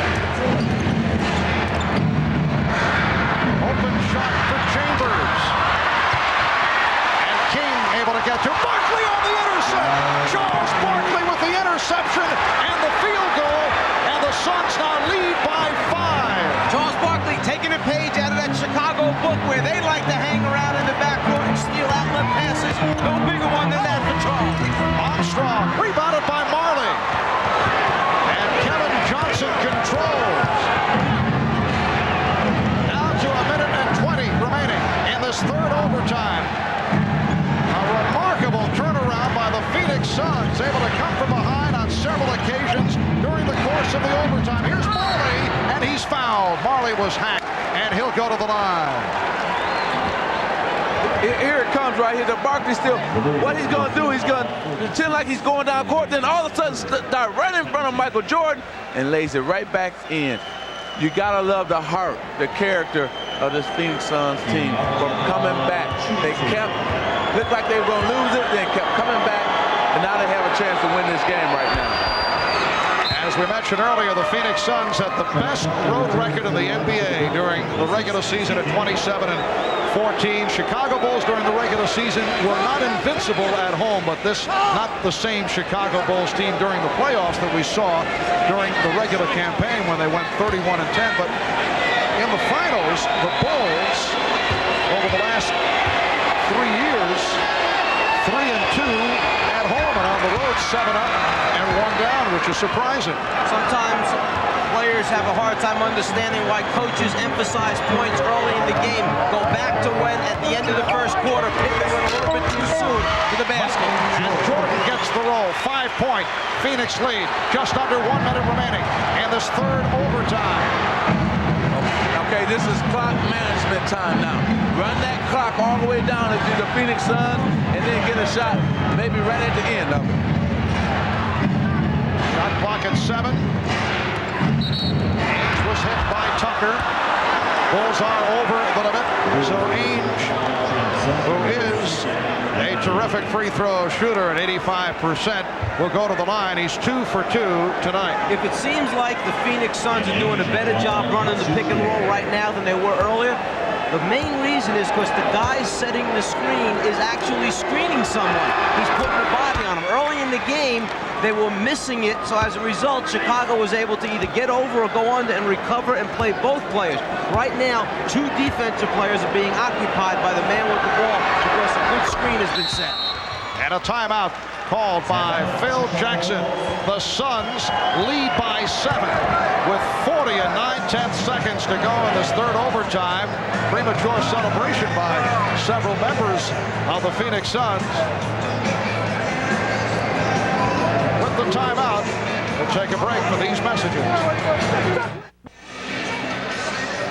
In the bottom left corner of your screen, Barkley makes believe he's going back down the floor, but stops, fakes out Stacey King, who tries to cross it over to Michael Jordan, and it proves to be a monstrous basket for the Phoenix Suns here as they open up the lead against the Chicago Bulls. Charles with the big defensive play, not noted for his outstanding defense perhaps in the half-court area, but certainly big right there. Charles Barkley, playing despite that injured right elbow, has come through with 24 points, 19 rebounds. Dan Marley, 28 points, including 6 3-pointers. And Kevin Johnson turning it around, 25 points, 9 assists. Kevin Johnson has got the entire game. Michael Jordan leading Chicago with 43. Scottie Pippen with 26. Chambers knocks it away. And a foul called on Tucker. Trent Tucker called for the foul. He tried to get it back. And with Chicago over recall what happened was Tom Chambers came over, stole the ball, took it out of Trent Tucker's hand, and then in retaliation, Trent Tucker then fouled him. But this Phoenix team has not quit all game long. And if I'm Paul Westphal, what I do is try to grab that game ball and give it to Kevin Johnson to make him realize, hey, you did it for us, big fella. You were the key. We want you to play just like that in game number 4. And here's Frank Johnson replacing Charles Barkley. And Barkley greeted back at the bench. Charles able to hang in, playing hurt, and comes through with a very tough performance. 9-point Suns lead. 30 seconds remaining in this third overtime. Jordan draws the foul on the three-point attempt. That a potential 4-point play. Ainge called for the foul. Jordan will go to the line. Talk about trying to get points back in a hurry. That could have been a 4-pointer. Well, Jordan, knowing he's the veteran that he is, he just created that foul right there. He just really jumped into Danny Ainge and made the referees call that. Rare appearance at the free throw line for the Bulls. They are 5 for 7. That's it. While the Suns 22 for 31. 8-point Phoenix lead. Here's Gerard Mustaf, who has not played at all this series. Checking in. Not bad when you can pick up 16 extra points at the foul line. Well, Jordan trying to slap it off the glass, does get to it, and then Frank Johnson breaks it up. Look out. Frank Johnson making new friends in the crowd. Michael Jordan missed on purpose, but he did not get the angle that he was looking for. Yes, it's a smart move. They're trying to do anything they can to win this game, that being the Bulls. Here's Jordan for 3. And the ball goes to Phoenix with 20 seconds remaining. Suns lead 129-121. The crowd here at Chicago Stadium is filing out as Mustaf handles. And the Suns just looking to run the clock down in a remarkable come-from-behind victory. The Phoenix Suns in triple overtime have defeated the Chicago Bulls 129-121 to battle their way back into this series. Chicago now leading it 2-1. Game number 4 will take place here at Chicago Stadium on Wednesday. Game 5 now will take place here in Chicago on Friday. Now let's go over to Ahmad. We'll find one, Paul. Well, I got Paul Westphal right here. And as soon as I find a camera, we'll be in business. Right. All right, Paul. Now we'll go over to Hannah. Hey, I'm here with Kevin Johnson and Charles Barkley. First of all, Charles, a heroic effort on your part. How much pain were you playing in tonight? Well, I can't use pain excuse. I can't believe how I feel right now. I know I'm the best one-arm basketball player in the world, though. But, hey, I love this guy. And I kept telling him all day, 1836. I said, there ain't no pressure out here, just have fun. Kevin, you were feeling pain of a different kind. The boos on your home crowd. You were vilified in the newspaper, seen as the GOAT of Game 1 and 2, but you came back with an absolutely stunning performance. Is there any personal vindication in this? It's just a good win for the team. I want to do whatever I could to make our team win. And when I walked into Chicago, I had a lot of fans here. They were cheering me, I guess, because they liked the way I had been playing in Game 1 and 2. You played more minutes in this game than anyone in NBA Finals history. Was there any point in the game where Coach Westphal wanted to take you out? Not really. He wanted to give me some confidence. He let me play the whole first half. I was just trying to be aggressive. In the second half, it's a matter of emotion, and you're going to do whatever it takes to win. Congratulations on a spectacular win and showing a lot of heart and character. Now let's go to Ahmad. All right, thanks, Hannah. Paul Westphal, you played in '76 in that triple overtime against Boston. Any similarities here tonight? Well, the biggest difference is the good guys won this time. What about KJ? Put in all that time. Did you ever think about taking him out? No, I just told him if he ever needed a rest to let me know. But I was so happy for him. And that guy has taken a beating in the press and by the fans. And he's too great of a player, and he showed what he can do in the finals. I'm very happy for him. God had to be great for his confidence factor because, as you said, he did take a lot of heat. But as he played so many minutes tonight, how do you look forward to the next game? hey, if we didn't win tonight, we could have kissed next game goodbye. I mean, he has 3 days to rest. We play Wednesday. He might play 48 minutes next game too. Who knows? All right, Paul. Good luck to you and congratulations and everything. See you next on Wednesday. All right, thank you, Mike. Thanks, Paul. Back to you, Bye to Ahmad, and it was 62 minutes for Kevin Johnson. Scored 25 points at 9 assists. Charles Barkley, 24 points, 19 rebounds. Dan Marley on fire, 28 points, including a record-tying NBA Finals 6 from three-point land. Michael Jordan had 44. A dramatic triple overtime victory for the Phoenix Suns over the Chicago Bulls, 129-121.